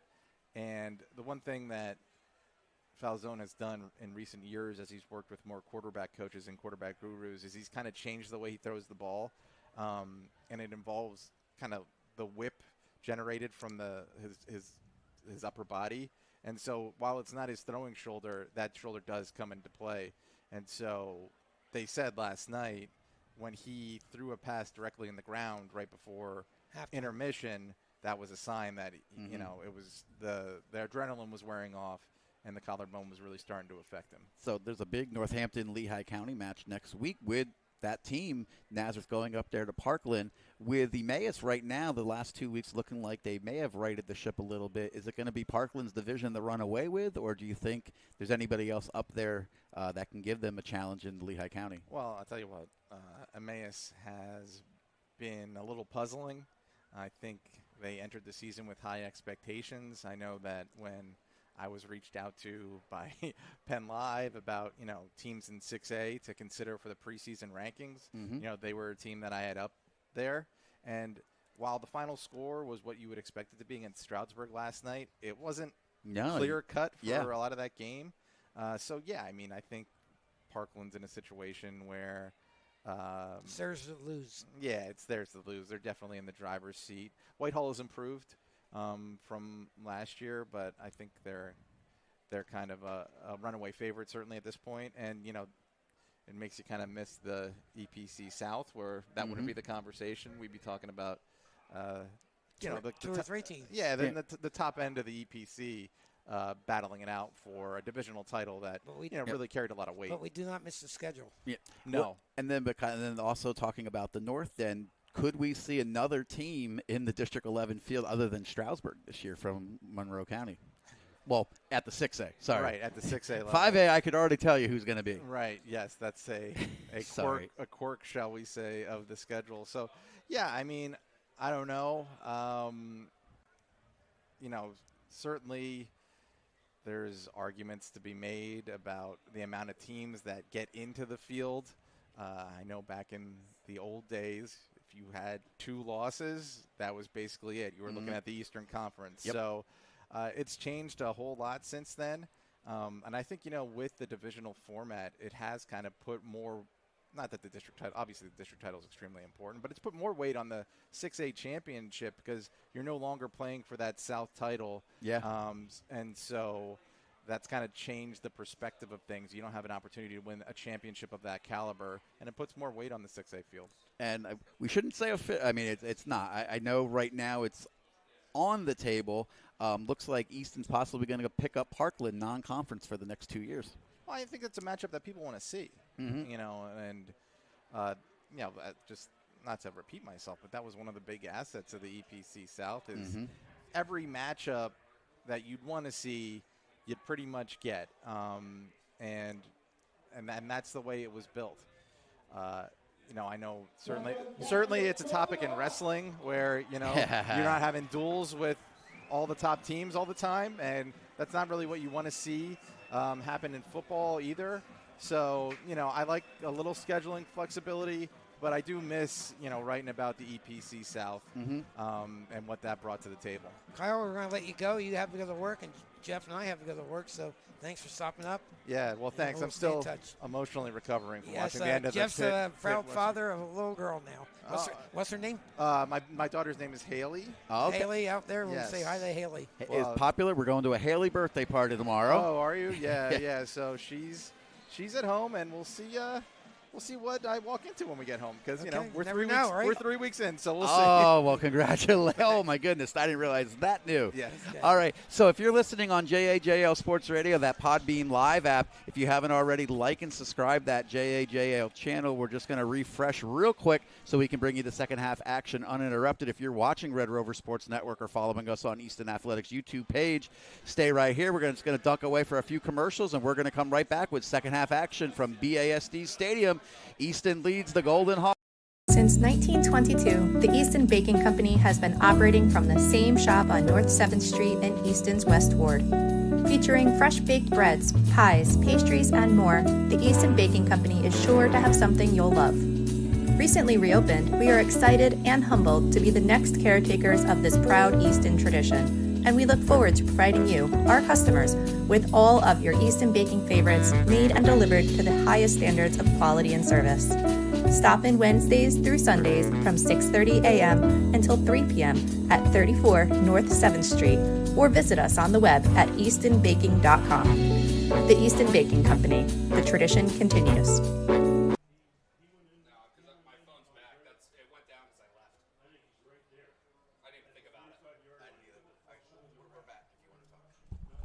We're back here at BASD Stadium. We have about 2.5 minutes before the kickoff, the second half kickoff. Easton will be kicking off to Bethlehem Catholic. It looks like Easton will be kicking off to Linden Street, and Becca will be returning the ball towards the baseball field here in Bethlehem. A real good first half. Easton scored first to make it 7-0 on a great drive between Martinez and Ordway. A lot of runs. Ordway scored to make it 7-0. Becca countered with a field goal. Easton then took control of the game late in the first quarter, early midway through the second quarter with 2 touchdown drives of their own. Hopefully the third touchdown was not costly, with Sean McPeak catching a great pass from Cole Ordway. McPeak did not return for the last 3 minutes of the first half, make it 21-3. Becca took advantage of McPeak being out, had a couple of good pass plays, and drove down the field, and on a Vasa scramble, Jeff went into the end zone, made it 21-9. Yeah, I mean, and you talked about it at halftime. You gave him an inch, and that's what he's going to be able to do with it. It looked like Easton was going to escape the first half. But no, Vasa makes him pay for it. He's the second leading rusher in the EPC for a reason. Right now on the other side of the field, Sean McPeak, he's at the 20-yard line. Looks like he's trying to just stretch out whatever his issue is. He's moving around no problem, just doing a little extra stretching, so we'll have to see if he comes back in. Also, we were alerted at halftime, looked like number 4 for the Golden Hawks is in does not look like he's going to play. He was the one that went out on the injury. That's Rodney Brody. He left right near the end of the first half.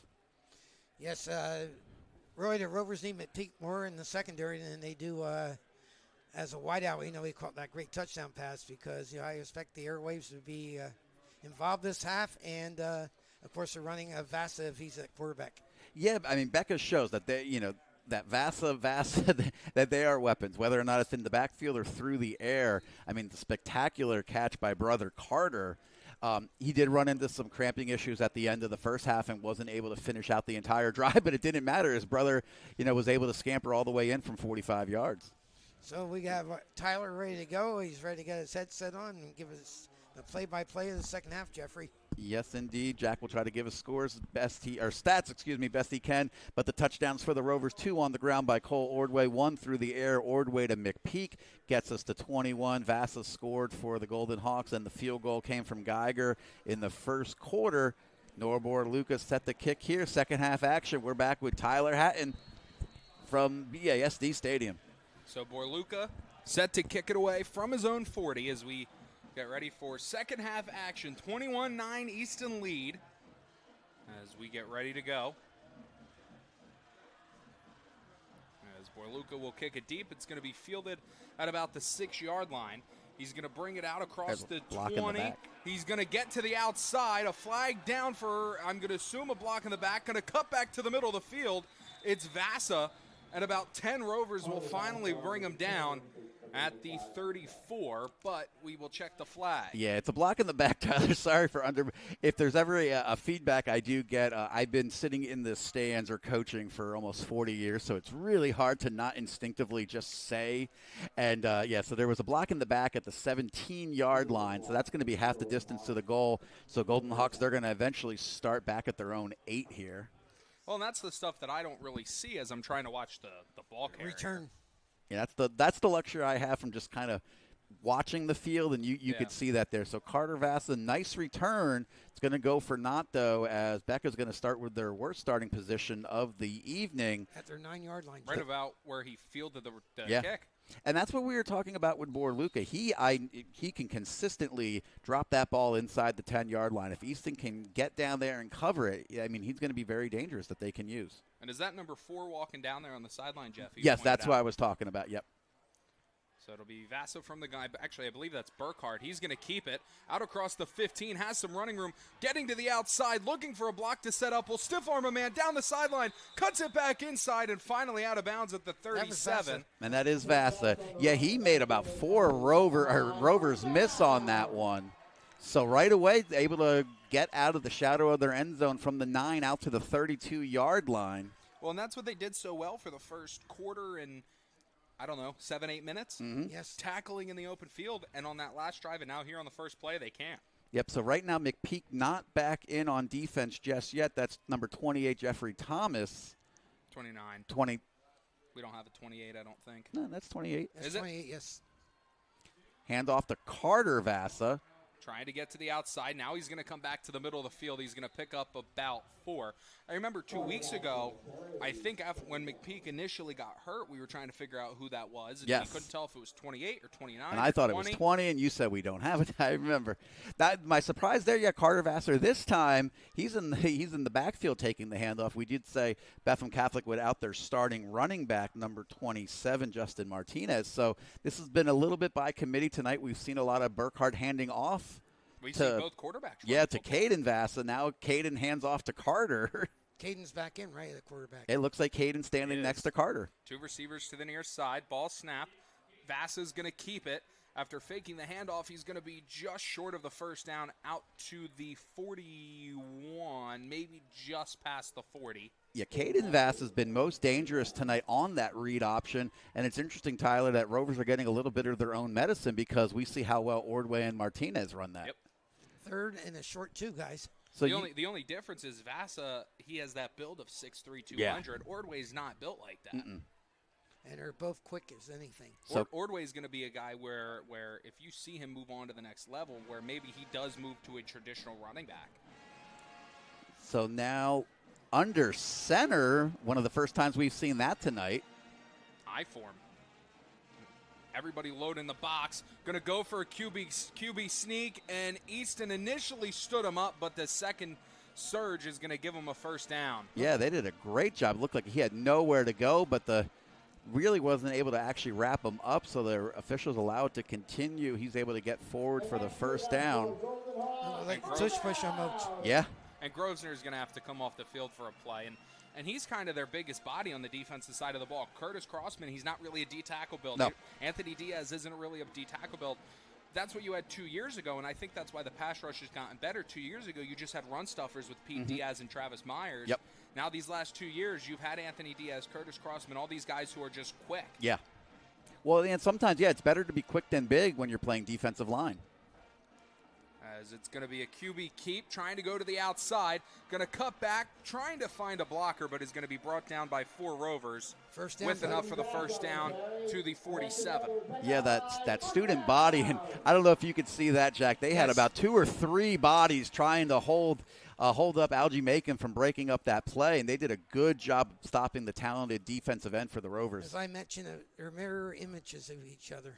Well, and you said, Jeff, it's sometimes with the defensive line, it's better to go back to that point. It's better to be quicker than big, but it is nice to have that nose tackle that where 2 years ago you probably don't get that first down with Pete Diaz right there. So it'll be Vassa from the gun. Ball snap, going to throw quickly right up the seam for Burkhardt. Caught, trying to make a few defenders miss. He will down inside the 20 to the 15. So we're just getting ready to say the down and distance, but Becca, they take the ball at the 9-yard line to start this half. They have it all the way down to the Easton 14, 8:50 to go there. The reason I said uh-oh is it looked like there was one man to beat back there. That was number 4, Jaden Foreman for the Rovers, and he wasn't able to bring him down. Thankfully, the pursuit got there, but 1st and 10, ball at the 15, clock ticking, 8:34 to go here, third quarter, 21-9 lead for the Rovers. And Burkhardt just lined up in that tight end position, went right down the seam. As receiver will go in motion, Vassa's going to keep, and now a flag will blow the play dead. It's going to be a false start backing up, and this is what was able to help the Rovers on that first drive when Becca got inside the 5-yard line. It pushed them back, and they had to settle for the field goal, so now this will make it a 1st and 15 back to the 19-yard line. But Tyler, right now, Easton has not really slowed Becca down at all on this drive. Yeah, you got to, and it's the open field tackling. We said it early for the first quarter and a half. They were tackling in the open field really up until that 2-minute mark. And then those final 2-3 plays going in, they couldn't tackle in the open field, and now coming out here for the second half. So it'll be both Vassas in the backfield.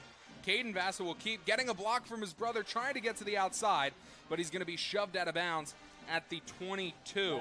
Yeah, actually there was 2 reads on that option before Caden Vassa ultimately kept that. So good job by Easton playing assignment football.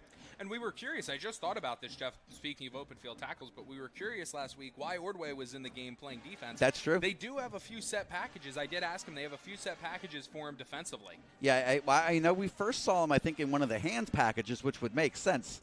And actually right now looks like he's actually they're calling Ordway down. So he's hanging out by one of the coaches down there. So we'll see if that package happens to come in here. 7:56 to go, third quarter. The scoreboard's wrong. It's second and 18 from the 22. Yes. Another penalty couple flag. flags fly. Vassa's going to step up, makes a few guys miss, going to get hit, and finally thrown down at about the 11. And we're going to get an illegal shift here. Looks like one of the side and the official with the referee. They didn't even spot the ball, so it's going to be 5 yards against Becca. But Vassa continuing to show that he's dangerous. And I don't know if it's a little fatigue here or not. A lot of arm tackle attempts by the Rovers, and Vassa's just able to run right through him. And Cole Ordway is coming in. Looks like they're going to go to coming off is Grosvenor. One of those packages. Now we're going to get And possibly another flag. I don't know if it's a sideline warning, and it is. So that's just a warning. But we're all the way back, Jack. Do the math here with me. Second down and 23. Yes, at the 27. They got to get to the Rover 4 for a first down. Yep, clock was stopped with the out of bounds, so 7:48. Ball at the 27-yard line of the Rovers. Rovers have just gotten 2 breaks. They better take advantage of it. So now they're only playing 3 down linemen. So it'll be Vassa from the gun, kind of playing that prevent defense of the Rovers. Vassa throwing left side to his brother. Going to shimmy and shake, trying to make a few guys miss. He'll duck under a tackle, staying on his feet, but will dive down at the 19. Yeah, looks like they're going with number 59 as a nose tackle for the Rovers. That's Diaz. I just need a first name. Anthony. We're going to place it at the 20, Tyler. And looks like they have their 2 tackles. So a 3-man front. 8 guys off the ball. They're 3 middle linebackers and then 5 a nickel package secondary. Cole Ordway in. Sean McPeak right now not on the end. Number 28, Jeffrey Thomas playing quarterback right now. Well, it's like you said, just better to be quick sometimes. 3rd and 16, guys.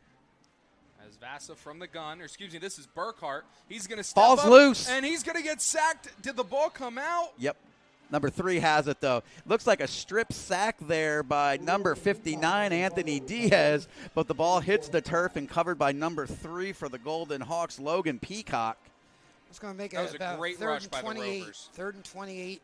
And I mean, this is 4 down here. I don't think down 12 you want to line up for a 45-yard field goal. Easton secondary needs to be very disciplined here. We have seen 1 pass interference already called. Actually, 2 pass interferences called against Easton. They do not want to give them a first down here if they don't have to. Yeah, and a field goal doesn't really do anything. It Yeah. cuts it from a 12 to a 9-point And there's game. It's a still false 2 start. possession. False start, bad snap. Yeah, the wingman on the right side, Tyler, he must have known the play was coming. I think that's number 9, Burkhart. A little too excited there before the snap, so that's going to push it all the way out to the 32-yard line. I think Carter Vassa hurt himself just starting and stopping like that so Yeah. quickly, and it looks like it maybe just cramping up. I wouldn't be surprised to see a bomb to the end zone right now. Yeah, I mean, now they're all the way back at the 32, so it's a 4th down and 27, clock running, just at 6 minutes, third quarter. Number 1, Mason Thomas, that's one of those wrestlers, Jack. He's coming in. Yes. He's out there with number 2, Carter Vassa. Another big body, 6'1". So it'll be Vassa from the gun. Everybody jumps again. So it looks like Easton's going to give him 5 yards back. I think that's Macon on the left tackle jumping. You can't make that mistake. Don't give me it. So we've seen 3 penalties, and I don't think any plays. Yeah. 5:44 here, third quarter. Clock's going to now restart. Well, and 2 of those penalties basically just offset each other. Yeah. Yeah, there was the procedure, and then there's the encroachment by the defense, excuse me. And that looks like Burkhart throwing deep down the right side. It is incomplete. Out of Good bounds. coverage. Good coverage by the Rovers. And Bethlehem Catholic did the Rovers a favor. They just took 6 minutes and 39 seconds off the clock, Jeff. Yeah, I mean, a drive that started all the way back at the 9, they get it down to the 15-yard line.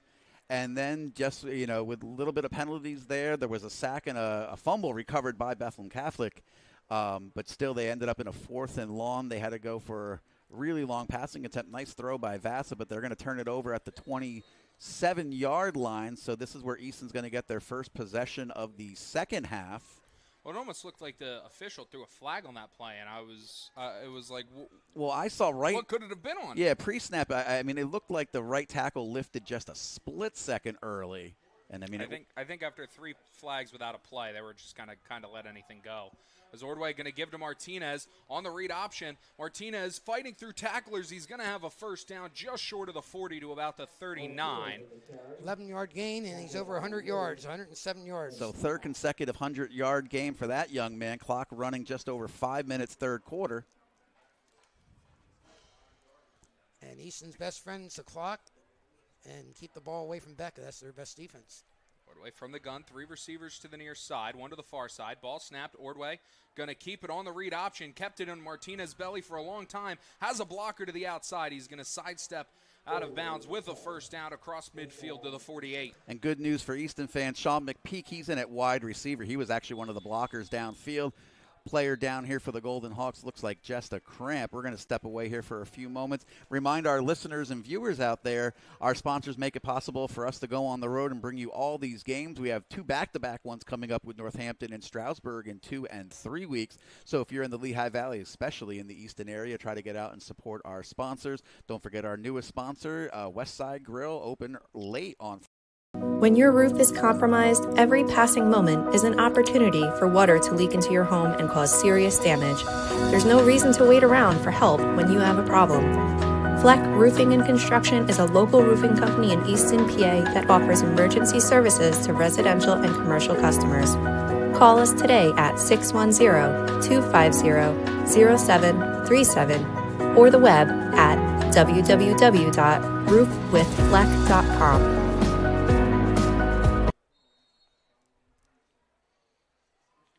So 1st and 10 Rovers in Bethlehem Catholic territory.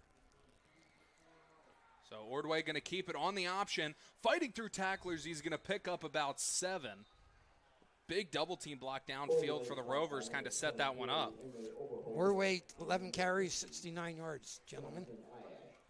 Martinez already over 100 for Easton. Easton up 12. Like to add to that, they were up 21-3. A lot of time on the play clock as Ordway looks over to his sideline, going to call the play from there. So Ordway going to have 2 receivers to the near side. Crossman and Kossover in the game. Kossover going in motion right to left. Martinez, backfield left. Ball snapped. Ordway going to give to Martinez, trying to get to the outside, and a wonderful tackle from behind for the Golden Hawks. It's probably saving a touchdown, Jeff. Yeah, Martinez saw daylight and just tripped up by the ankles, but good job. Rovers down to the 34-yard line already of the Golden Hawks. And I feel like that's happened to Martinez 10, 15 times this year. It really has. 15 first downs for Easton. Ordway goes with the freeze play. 3:45 to go, 3rd quarter. 2 receivers to the near side. Ball snapped. Ordway going to keep it on the read option. Nobody has a clue. Trying to get to the outside. He's going to be hit and forced out of bounds at about the 15. My reaction came on his read man there, his key, Tyler, was number 9 Burkhart on the edge, and his handoff fake was so good that Burkhart dove down to the inside, and Ordway just had the entire side to go. I mean, it took about 15 yards for anybody to realize Ordway kept it. He's going to give to Martinez on this one, who's going to pick up about 4. Yeah, nice stick. That is Caden Vasa. Now, Caden Vasa looks like he's going to come up with a cramp. And, Tyler, in the pregame, we did talk about one of the issues I said with playing a smaller school, and it's simply a numbers game, is just wondering how many athletes that Becca actually has on their team and is able to run through, seconds and thirds and stay healthy in these second halves. Well, and what's crazy is I feel like every injury we've seen, aside from Tristan Dees this year, has been a cramp. Everybody who's gotten hurt on the field, it's just cramps, and it's because it's still so hot 4 weeks into the year. Yeah, I mean, I think that was a little unexpected, Jay. I mean, it got into the upper 80s today. We're supposed to be upper 80s Friday. Yeah, so we'll see. Our new wardrobe, our red long shirts aren't going to be used for a while. We might not use them at all at this rate. Yeah, basketball and wrestling. I said it's second summer.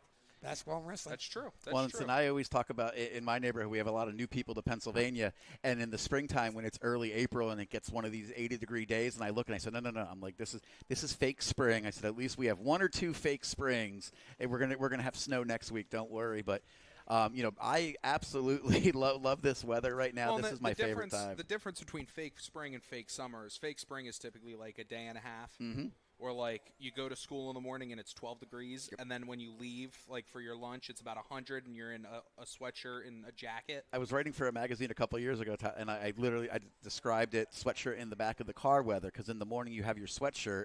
When you come out of school, you throw it in the back It's seat, 100 degrees and you outside. forget. And then the next day you bring your next sweatshirt, and you bring your and then a week later you have no sweatshirts, and they're all in the back of your car, and then you just start the cycle over again. So Or you leave your jacket in a class somewhere, and it's like, well, now I don't have it. Vass is being helped off. That is Caden Vasson, number 8. He was the player on the tackle for the Becca. He was also the injured player. Easton's going to have 2nd down and 7 here from the – it says ball on the I guess it is on the 13-yard line. Wow. But what we were saying, like with second summer, it's you have your summer, and this was the hottest summer in a long time. But you have like a week, like 2 weeks ago at this time, it was 60 degrees. Yeah, 50 it degrees, really had. And all of a sudden, it's 90 degrees out again. So Ordway from the gun, 2 receivers to the far side. Ball snapped. It's going to be a give to Martinez, fighting down for a first down inside the 5 to the 4. Clock will stop on the first down. And that was one of the things I think we got really spoiled last year, Tyler, with 2,000-yard rushers with Thomas and Day, that, we didn't see a lot of the injuries, although they had most of the carries, and that was simply because they could stay fresh. But even by the end of the year, as Ordway going to give to Martinez, untouched into the end zone, touchdown Rovers. So great evening for Martinez. He's going to pick up the touchdown on the ground for Easton. That's going to be his 2nd touchdown of the year. 130 yards, gentlemen. 130 yards. He came in with 345 on the ground, but like we said, he is getting better each week that we see, and that's his 3rd consecutive 100-yard game for Easton. Well, and back to the point you were making with the running backs last year and staying healthy. I mean, by the end of the year, I feel like we didn't see Will Day running the football at all. Yeah, Dorian had just become so good at that point, and it allowed you to just use Will as that rover guy as Borluca's kick is up and perfect. Yeah, I think Day kept getting better and better and better on defense, and you're right. I think they didn't have to rely on him as much because Thomas just became such a good running back that Day could just basically, they could use him wherever they needed. And I think across the state, Jack, they recognized it with Day being, an all-state player as a, quote, athlete, just the simple fact that he was able to do so much. Yes, strong safety, linebacker, running back. I mean, I think he returned kickoffs. He had interceptions, fumble. I mean, just a great player. He's currently at East Stroudsburg University. But I remember at some point, Cale ended up returning kickoffs. Yes, it's like he did. you have Will and Dorian right here. Yep. I'm not sure what the change is for. Yeah, I mean, I remember. Yeah, Cale. Sorry, he took a couple kickoffs to the house last year, just because it didn't look like he was moving so fast. He was just gliding and naturally. just was gliding. The opposite today, Jack. If my kids are listening, and I know they're not, they're at the drive-in tonight. Both of their soccer games today. I've never seen 2 people run so hard and cover no ground. Especially my little guy. I mean, the legs, the arms, just beautiful form, a mile a minute, and just was covering 2 or 3 feet. That's because you didn't know me back when I played sports, Jeff. So it's so great, but absolutely, Jack. 2 days, or 2 soccer games already today. This is my 3rd game of the day. Now we're playing football. 3 variations of football, Jeff. 3 Phillies just won, by the way. Yeah, somebody got to save, we know. Yeah, somebody pretty good. The steal. 2 steals at the trade deadline. As Borluca will squib it on this one. It's going to bounce at about the 30, field it at about the 20, and he's going to bring it back for about a 17-yard return to the 37. That was number.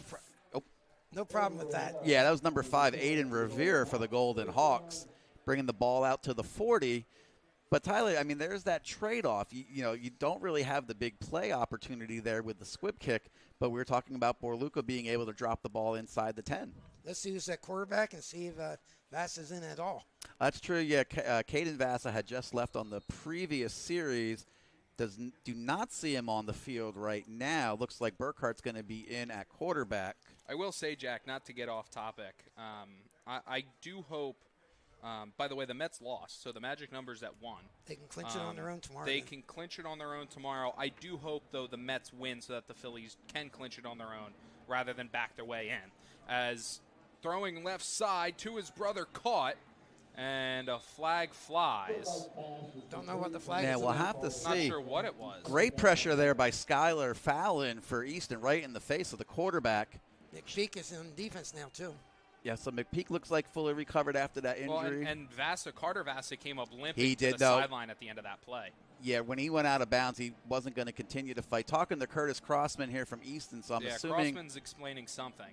penalty against Becca. We'll have to see. 85 as a defensive end is kind of a rough number.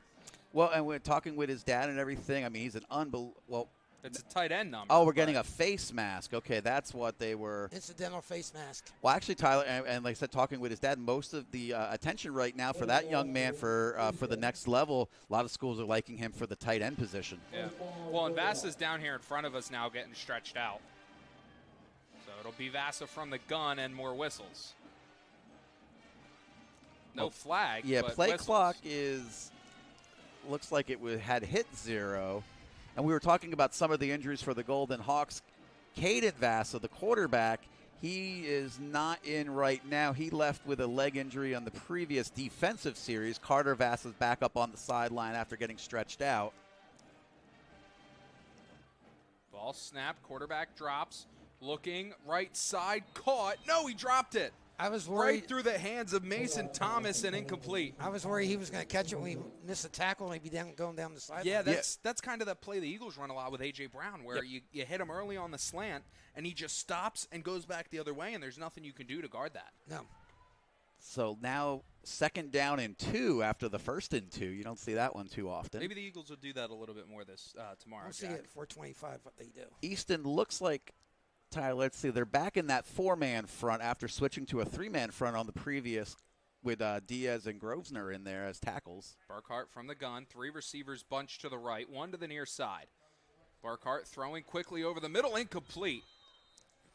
3 defenders in the area. I don't know if it went through his hands or he pulled his hands out of the way when he saw the defender coming. I mean, that was a rifle. There were 3 Rovers right there. Ball went by them all. Another player down here from Bethlehem Catholic. That looks like one of their linemen, number 53.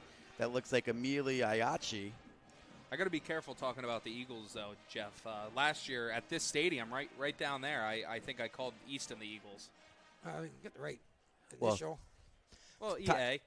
For those of you who are recovering from last year, Tyler, the infamous spot for my call at the end of the Easton Freedom game, I was sitting right there, and this was the proverbial plexiglass that I was a great call, wasn't it? I was referring to. I was not there for that game. game. That was one of the most exciting games of the year.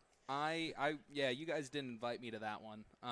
I was walking into my dorm listening, and I think I even commented, "Thanks for blowing out my eardrums, Jeff." Somewhere Mason Fleming is still echoing in the halls around Bethlehem area school district. I got Jeff back. He was so emotional when Salomon won the state championship. I was the one that really went bonkers on the air. Well, it was Nick's win, but it was Jody Karam's last match, and I did not, that was one of those. And I was happy you were. Yeah, it's. I was so happy because it's been since 2012 we didn't have a state champion. I mean, it's very difficult living your life with your heart on your sleeve. So I am totally okay with having excitement and having emotions, and I will pay for it later. No, that was great. We celebrated both ways, both for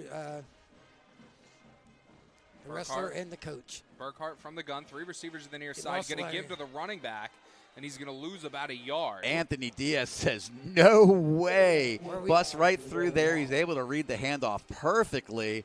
Actually, 2-yard loss here for Bethlehem Catholic. Coach Bernard's going for it. I think that's Zemi Rodriguez playing running back. Number 25, yes, Zemi Rodriguez. In 4th and 4, does not look like Bethlehem Catholic wants to punt it away here with 2 minutes in the 3rd quarter. Well, you kind of can't. And they're just short of midfield. So, I mean, they're not giving up terrible position, but personnel-wise, Carter Vassar is in. It'll be 3 receivers bunched to the far side right, 1 to the near side. Ball snap, Burkhart going to throw the fade. It is incomplete off his right hand, and Easton will take over. And now he comes up. That's Mason Thomas for the Golden Hawks. Sean McPeak in coverage. And Jack McPeak did everything he was supposed to do there. He ran right with him. He was able to keep an eye on at the last second, was able to make a play on the ball. So the Golden Hawks are going to turn it over at the 44-yard line. 1:41 to go here, third quarter. Easton out 28-9. And I don't think McPeak even really knew the ball was coming until the receiver put his hand up. It was great coverage. So we'll see if Easton can try to put more points here to really stretch this one out here. Golden Hawks are trying their best. Caden Vass, the number 8, is back out there on defense for Becca. It's going to be Martinez, no McPeak at receiver. So Ordway from the gun, ball snap, going to give to Martinez. He's going to have just enough for the first down to the 34. And we'll have to look. I believe he had 100. This is Chris Martinez, I believe, had 165 yards on the ground against Springford. We'll have to see if he's approaching that tonight, Jack. 141 right now. Yeah, and we have Martinez and we have Martinez. So Ordway from the gun, 3 receivers to the far side. That's Fallon, Stout, and Biddle lined up in the slot. Martinez to the near side right. Martinez going backfield left to right. Ordway, ball snap, going to keep it on the option. Ordway going to go right up the middle of the field. He's going to be just short of the first down at the 25 as a flag flies late. Way downfield. I'm assuming it's going to be for some activity after the whistle. We'll have to see where it's coming from. One of the linemen for Easton absolutely drove his man down the field, so much so 30 yards from the line of scrimmage is where the flag was thrown. And, Jack, I was looking back. Yeah, career high for Chris Martinez, 165. Unsportsmanlike conduct for Becca. I didn't even see it. Half the distance to the goal line, so the ball should be about the 13-yard line. Yeah, it was way downfield. You're right, Jack. 13-yard line, so it's still a 1st and 10 for Easton with 54 seconds to go here in the third quarter. 19 first downs for the Rovers. Ordway from the gun, ball snap, give to Martinez, cutting off of tacklers, but he's going to have only a gain of about 4 inside the 10 to the 9. Coming up on 30 seconds, third quarter. Inside the 10-yard line, though, for the Rovers. Let's say 2nd down and 6. Easton does not have to run a play here if they don't want to. And I don't think they want to. Very different than the end of the first quarter where they went hurry up. Yeah, because they want to get back on the run. So it's counting down. Jeff, you can go for a couple breaks because they got to go down the whole length of the field. Yep, so 7 seconds there. Nobody's going to play here, so it's a 28-9 lead for Easton. They're threatening, though, right now with a 2nd down at the 9-yard line. You're watching Red Rover Sports Network, listening to Jay. Established in 1936, Regal Insurance has a long-standing and strong foundation in the Lehigh Valley community. We pride ourselves in offering our customers a personal experience where you are always able to speak directly to an insurance specialist. Access to mobile software allows quick response to claims, questions, and inspections from our experienced team. Whether your driving record is flawless or has hit some bumps in the road, we have great service options for you. If you are looking for an insurance specialist who has your needs at heart, welcome to Regal Insurance. Visit us on the web at Regal Insurance. Regal Insurance. Real people, real coverage.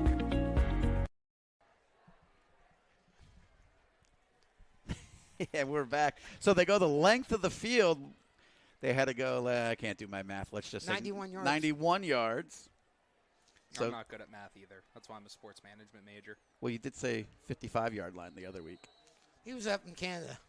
You know what? Somebody said that, though. I was watching the Thursday night game, and I heard 55-yard line. As Ordway going to keep it, he's going to flip it to Biddle, going to the goal line. Touchdown, Rovers! I hear flags.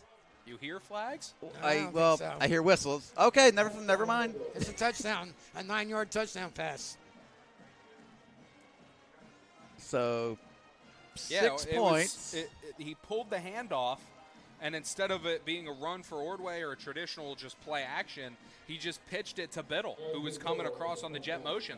So, 2nd touchdown pass of the night. That was one of those, Tyler, I think it was last week or the week prior. I had to change it because it went in as the computer does AI to try to guess all the plays, and I went in and it had gone through as a running play and had them go in and double check, and it was a forward pass, and I think that's what we're dealing with we here. have an injury for Becca.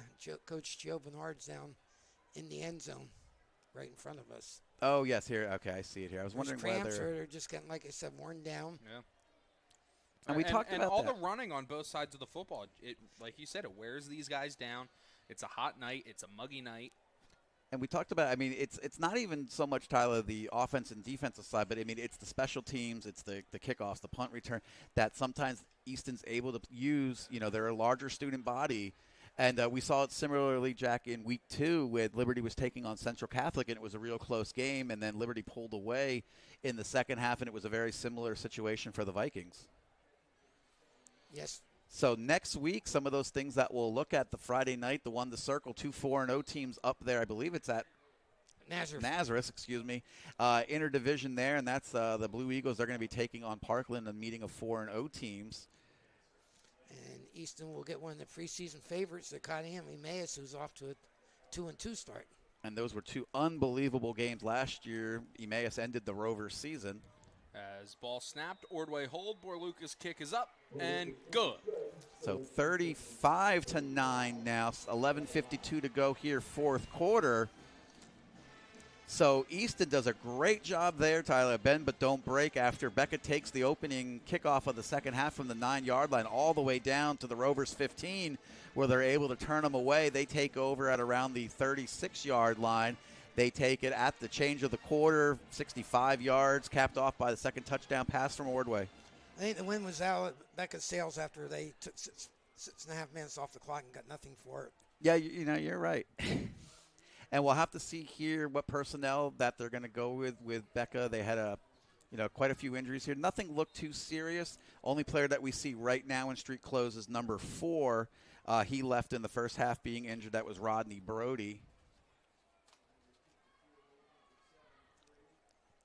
And you can tell Borluca's confidence is getting better and better. Those extra points are automatic now for him. Yeah.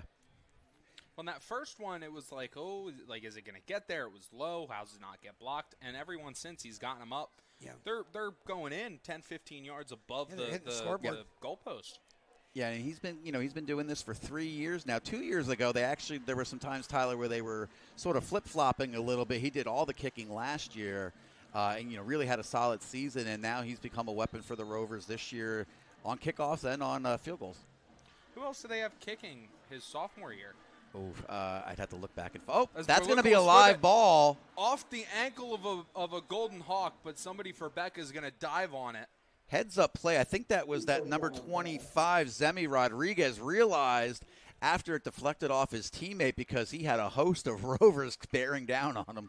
Well, it's like the play last week where, in the end, it kind of worked out. 34-yard line that Becca will take over.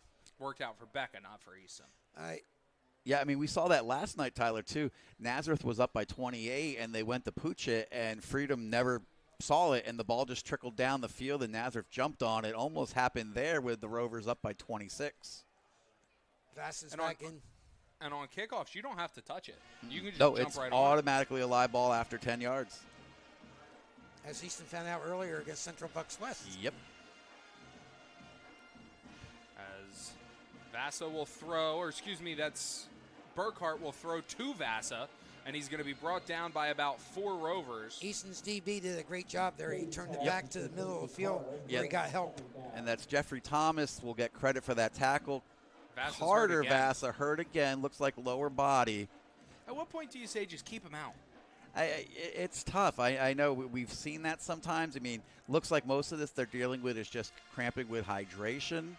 But you do have to imagine this is we're only in week 4. It's a long season. Jeff, it was really funny. The heat hydration week was the coolest week of the year. I called you that day. Yeah, PIAA puts in the heat acclimation, and in mid-August it was 70 degrees most of those days, Jack. Yeah, and no sun out sometimes. Yep. It was just a chilly week.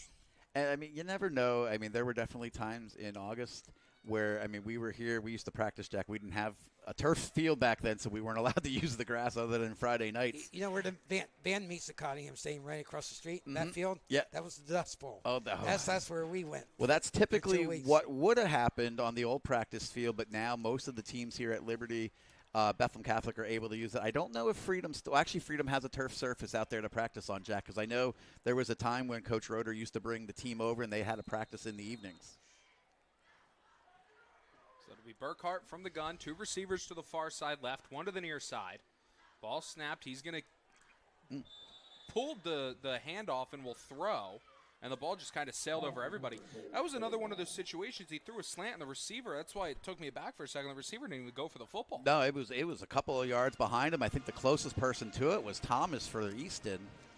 So 3rd and about 5 now. Ball at the 39-yard line of Becca. Time running out for the Golden Hawks. 11-17 to go 4th quarter, but they trail by 26. There's Burkhart from the gun. 2 receivers to the far side, 1 to the near side. Rovers bring a blitz, going to throw, caught high on the high point, and he's going to have enough for the first down across the 45 to the 46. Yeah, nice job connecting there on the in route.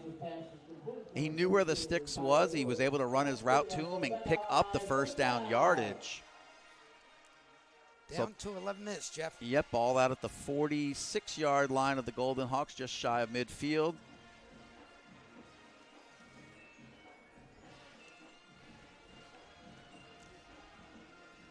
So it'll be Burkhart from the gun, 2 receivers to the near side, 1 to the far side. I mean, he almost came across the line. Burkhart, ball snapped, he'll drop, he'll throw deep down the right side. It is knocked away, incomplete.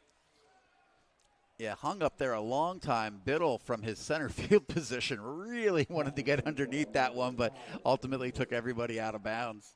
Yeah, I'm impressed by the secondary night, Tyler. Yeah, I mean, even if he catches that football, I think he would have been out of bounds. I think he's out of bounds. Yeah, I mean, the biggest play of the night for the Golden Hawks is just an unbelievable catch. So, I mean, you really can't take anything away from Easton's secondary there. Otherwise, they've done a really good job, especially Jack or Tyler. We're going to see some really good passing offenses coming up with Liberty and Nazareth. As Burkhart from the gun, 2 receivers to the near side, 1 to the far side. He'll drop, he'll air one out. Deep down the right side, and it's going to be off the hands of Jeffrey Thomas. He tried to field it like a punt. I think he was confused. The receivers, it seemed like everybody on the field quit on the ball. And I can see it. Carter Vassa is pointing to his sidelines. He couldn't see it. He immediately, because you're right, he stopped running. It was a free ball to Jeffrey Thomas. He could not believe it. That would have been his interception there, but he tried to field it like a punt. It worked last week, but it just kind of hit off the chest pad and bounced away. It just must have been the height of the ball, because, Tyler, when I played here, the lights were actually just behind the team benches in front of the field. Yes. And it was really, really difficult to see. These lights are so much nicer to play under. Those lights were low, too, Jeff. It was unreal. Burkhart going to throw the screen for his running back. Has a lot of running room, but he's going to be brought down, but he does have enough for the first down to the 41. Zemi Rodriguez with the completion for the Golden Hawks into Rover territory. They're going to spot it right at the 40. Clock will run coming up on 10 minutes to go, 4th quarter. And it looks like Caden Vassa back in the game. Yeah, Tyler, if you had seen, they're from the sideline to the benches, and then there was a fence, and the track was outside the fence. There was no sideline room whatsoever here. Did the band sit in the field those days? No, I'm not that old, but close. Yep. When I was in high school, they had the band's caddy corner. Vassa from the gun. He's going to look to throw. Now he's going to pull it. He's going to look to run. Started left, now back right, and he's going to be forced out of bounds by Jeffrey Thomas at the 35. So much for a quick first quarter, guys. Yeah. We're going to be here till 9:30. It was about, I looked at one point with like 3-4 minutes left in the first half. It was 7:40. Yeah, no, I saw it. And because, Jack, I don't have enough stuff to do, I have one more daddy duty tonight yet. It's Girl Scouts night, free advertising at Becky's Drive-In. So the wife and kids right now are currently taking in Toy Story 2, expecting me to come in, and I'm spending the rest of the night at Becky's Drive-In. Vassa from the gun, 2 receivers to the near side, or to the far side, 1 to the near side, going to throw high off his hands and incomplete. Yeah, Aiden Ramirez had it on his fingertips, but just unable to bring it in. Another third down attempt here for the Golden Hawks. Bethlehem Catholic will play Central Catholic in the Holy War next week. And that was one that also used to be a later game in the year. That was last game of the year, too. Yeah. After Easton and Becca switched. Easton went to Nazareth, and Becca went to Central Catholic. Which makes definitely makes more sense. Yeah, but natural rivalries. Yeah, Becca and Central as a Week 10 would be nice, but obviously they're not in the same division. It'll be Vassar from the gun, ball snapped, going to give to his running back, and he's going to be swallowed up for a loss. So it's going to be 4th down here for the Golden Hawks, 2-yard loss, so it'll be 4th and 7. And Tyler, I'm not sure if you ever heard me talk about it. We at Liberty for most of my childhood and even into my playing days, we had there was the Bethlehem sandwich where Liberty and Freedom have always been the final game of the year, but Bethlehem Catholic for years was Liberty's opening game. Yeah, that used to draw thousands of people. And that was in their heyday when Bethlehem Catholic won the state title, and I think there were 13 years in a row where Liberty opened with a loss to Bethlehem Catholic. So it was a very interesting bookend to grow up with here in Bethlehem. Well, that Easton Naz game in Week 10, like that's kind of the high school football rivalry week. Is Vasa looking left side? It's gonna be incomplete on the comeback route to the far side. Well, and Jack, that's one of the things, being from outside Easton and knowing the Turkey Day rivalry, I think there's a lot of teams in the EPC Lehigh Valley that want to consider themselves Easton's rival. And Nazareth's a pretty good. You wouldn't say look down, but you don't look at it as big of a No. rival. Like you have Liberty Freedom is kind of the rivalry in the EPC. Yep. Easton and Nazareth is somewhat of a rivalry. Easton Freedom, Easton Liberty. Like Easton has good rivalries with some of these teams. Well, but it's almost like you have in the Big Ten you have the game with Michigan and Ohio State, but then Penn State doesn't have anybody. Yeah, they no, play and that's Maryland. why. And that's kind of the situation Easton finds himself in because their biggest rival is in a different state. Yep. That's why Penn State needs to win over Ohio State this year. As Ordway from the gun, he's going to give to Martinez. Well, that's what we talk about. Yeah, like one of Penn State's trophy games is a game most people say, well, it's Penn State, Michigan State for the land grant. And I think one of the things coming to Easton is, and not because they necessarily don't, I think everybody wants to beat Easton because of the tradition and because typically if you beat Easton, you're having a good year. And I think, and look at where they are in the history of the state. Yeah. Number 9 in the country, number 2, Jack, in the state. You should know yes. After tonight, win 893. Okay, so we're getting there. So that'll be 7 more to go to get the 900 this year, Tyler. I think we can get there. Ordway from the gun, ball snapped, going to give to Martinez, looking for running room, and he's going to be tackled down around the ankles, just short of the first down to the 46. And again, that's another one of those. He had the sideline. And we'll talk about, Jack, the number 1 team for wins all time in the country ended up in a tie over the summer because they vacated, not for any illegal issues, but the team, I believe it was from California, vacated 2 losses because they weren't able to verify scores from 1925. We picked up 2 wins this year so far on Mount Carmel. Okay. They were 1 and 2 coming in this weekend. So that's... We're about 15 behind them now. And both the sports, with wrestling too, Cannon McMillan's just in front of the Rovers for all-time wins in wrestling. Ordway from the gun, ball snapped, going to give to Martinez. Martinez hits the hole and is brought down at the 40-yard line. Have to see if Jack can give us some numbers here. He may be closing in on 165. 168. All right, so unofficially right now we're going to say Chris Martinez with his best game of his career, 168 yards. Jack Ordway approaching 100? Yes, 87. Okay. 96, excuse me. But I don't think he's going to run very often because he's trying to stay healthy. Mm-hmm. As we near the 6.5-minute mark. And talking about some of those players that spent some time on the sidelines, Martinez is still in at wide receiver. That's number 23 with McPeakoff. Ordway from the gun, 2 receivers split wide. Ball snapped. Ordway gives to Martinez. He got about 4 more. And Ordway did a great job there. I don't know if you could see, Jack. Play clock was running down. He snapped that with 1 second. Well, that's what helps to have a head coach who quarterbacked himself in high school to a state championship and also started a year and a half at Penn State. And he knows all the nuances. And with 6 minutes to go, we'll have to see how long they keep Martinez in here. Looks like he's just getting a little tired here trying to stretch things out. 172 and counting. We did see Zach Pastula. Pastula, you're right. I was right the first time. Oh, his dad's going to text me. We saw him get some good minutes against Springford. Same formation for the Rovers. Ordway from the gun. Ball snapped. Ordway going to give to Martinez. Close to the first down. I think he's going to be just short at the 31. And last week, when we saw Martinez tap out of the game for a few plays, that's when Dees came in, and he hit that hole. And that was one of those huge turning point plays in that game. Yeah, that 35-yard touchdown on his first carry of the season. 5:15 to go here in this one. Ball at the 31-yard line of the Golden Hawks. Easton in total control, up 35-9. And Easton, you'd have to assume, just going to let this clock run under 5 seconds before every snap. And Easton's done just enough. Bethlehem Catholic absolutely was game tonight, but Easton just was able to bottle them in when they needed to.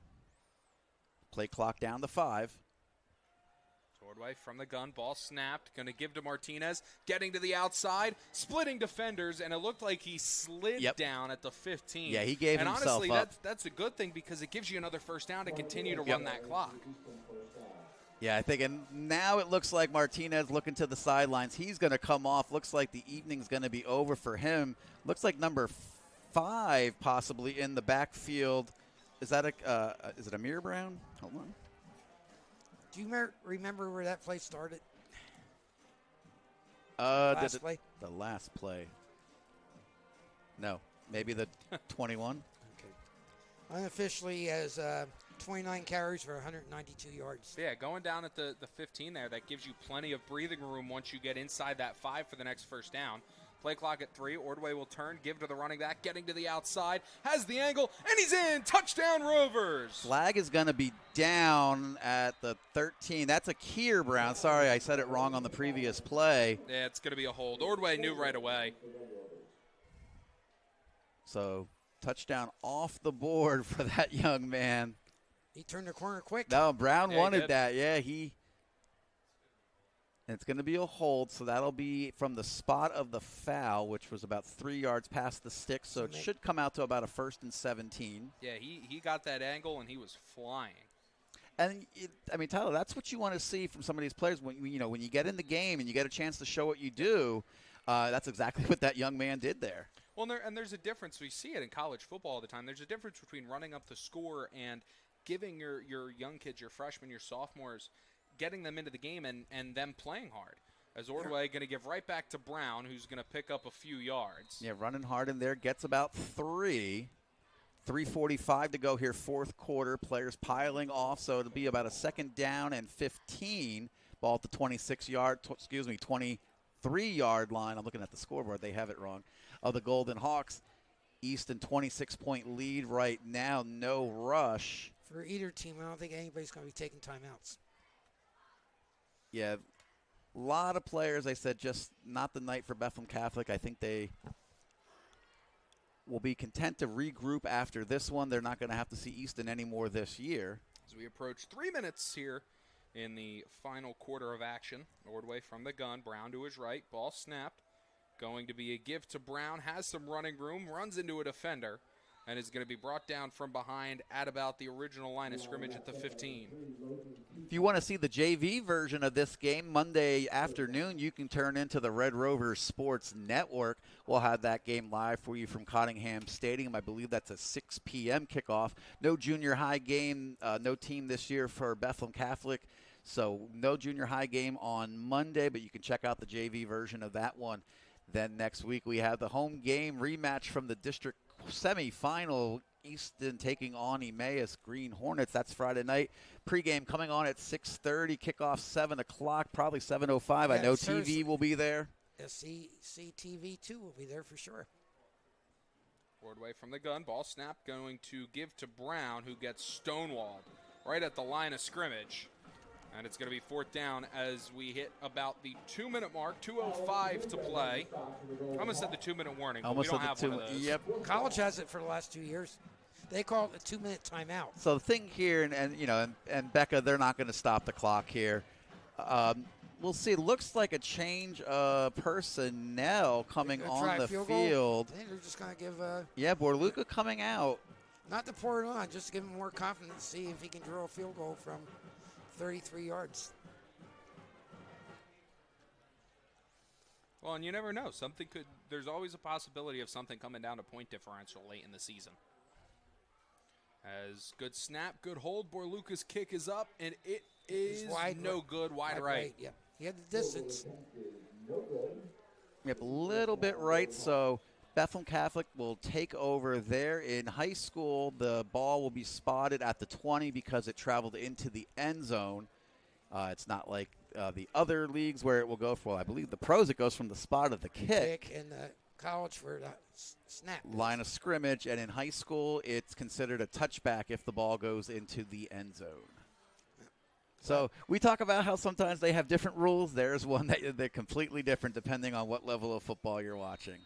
We almost saw the amazing 1-point safety the other night in the pros. We did. I've seen a lot of I'm a fantasy football commissioner myself, and I've seen a lot of people freaking out because a lot of commissioners just to screw around made the 1-point safety 1,000 points or 100 points. And did you see the one? And wouldn't tell the rest of the league, and so they were sweating it out as that play happened because it's like, well, now I got to tell my whole league, explain what happened, as it's going to be a pass incomplete. He just dropped it on the right side. Well, Tyler, there was a lot of changes that needed to happen over the years for that to even be possible. First of all, the NFL had to adopt the 2-point conversion in the late 90s. Then eventually they adopted, I believe it was the college rule, which was a return 2-point conversion attempt would count as a safety. And then eventually the question was asked, well, what if the team gets a turnover in the end zone, brings it out of the end zone, takes it back into their own end zone for a safety? And eventually the NFL has landed on the 1-point safety. Has never happened in the history of the league. I also saw that the Ravens score from Monday night, the 41-40 final, was the 1,029th different final score in NFL football. Scoregami. That was the Sunday night game. Helmet came off at the end of the play on the run to the left. He ended up picking up maybe a yard on the play, setting up a 3rd and long. Easton did not punt once all night. You are right.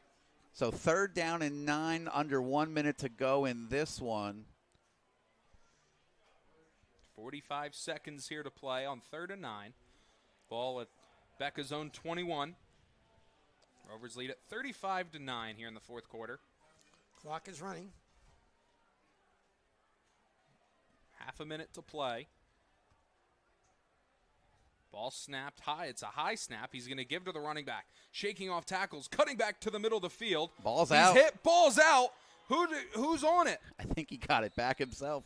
It looked like somebody else. Easton. Easton has the football. So 16 seconds to go. I think, Jack, first fumble turnover of the night. Yeah, first turnover of the night for Easton. Yeah, one interception for Becca and one fumble for Easton. Well, and they had the first down that would have just kept the game going just for a few extra seconds, but now we have that one fumble. kneel Now down. Ordway's just going to be able to, or whoever goes in, it might be McGurn go in, take a knee, Yep. call it a night. This will be a kneel down for the Rovers. And Jack, another little milestone for us tonight. Thank you, everybody out there. We just passed over 1,000 listeners tuned in, plus whatever is on Podbean Live tonight. So over 1,000 people turned in tonight to listen to Red Rover football. That's fantastic.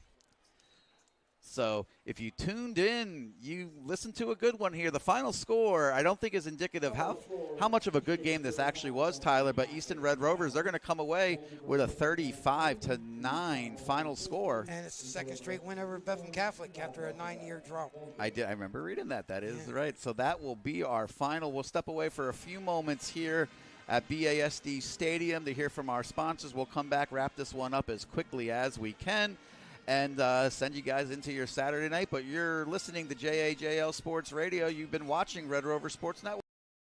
Sam Ruda Realty. Sam Ruda has been in the real estate business for more than 45 years. A lifelong resident of Easton, Sam serves the greater Lehigh Valley area. In business with his son, this family-oriented firm is perfect for all your real estate needs. Not only can Sam help you find the home of your dreams, he can help to sell your home for top dollar. Visit www.samruda.com for more information. That's www.samruda.com for more information. Sam Ruda, Easton's real estate agent. That's a good football. College Hill Tavern, located at 420 Cattell Street in Easton, is more than just your neighborhood bar. It's an Easton tradition. Whether you're off to Fisher Field to watch Lafayette or simply passing through town, stop by the College Hill Tavern, where the Milham family serves some of the best food, drink, and company around. The College Hill Tavern is a museum for Lehigh Valley sports fans, so you always have an opportunity to talk about local high school, college, or professional sports with your fellow patrons. The College Hill Tavern offers a full menu as well as 10 beers on tap with an extensive selection of bottled domestic, imported, and craft brews. If beer isn't your thing, the College Hill Tavern has a fine wine list and wide variety of other liquors. The College Hill Tavern is open 7 days a week from 12 noon until 2 a.m. with food served until midnight daily. Visit the College Hill Tavern online at cht.bar or call them at 610-829-5470. That's 610-829-5470. Better yet, stop by the College Hill Tavern at 420 Cattell Street in Easton today and experience this Lehigh Valley tradition personally.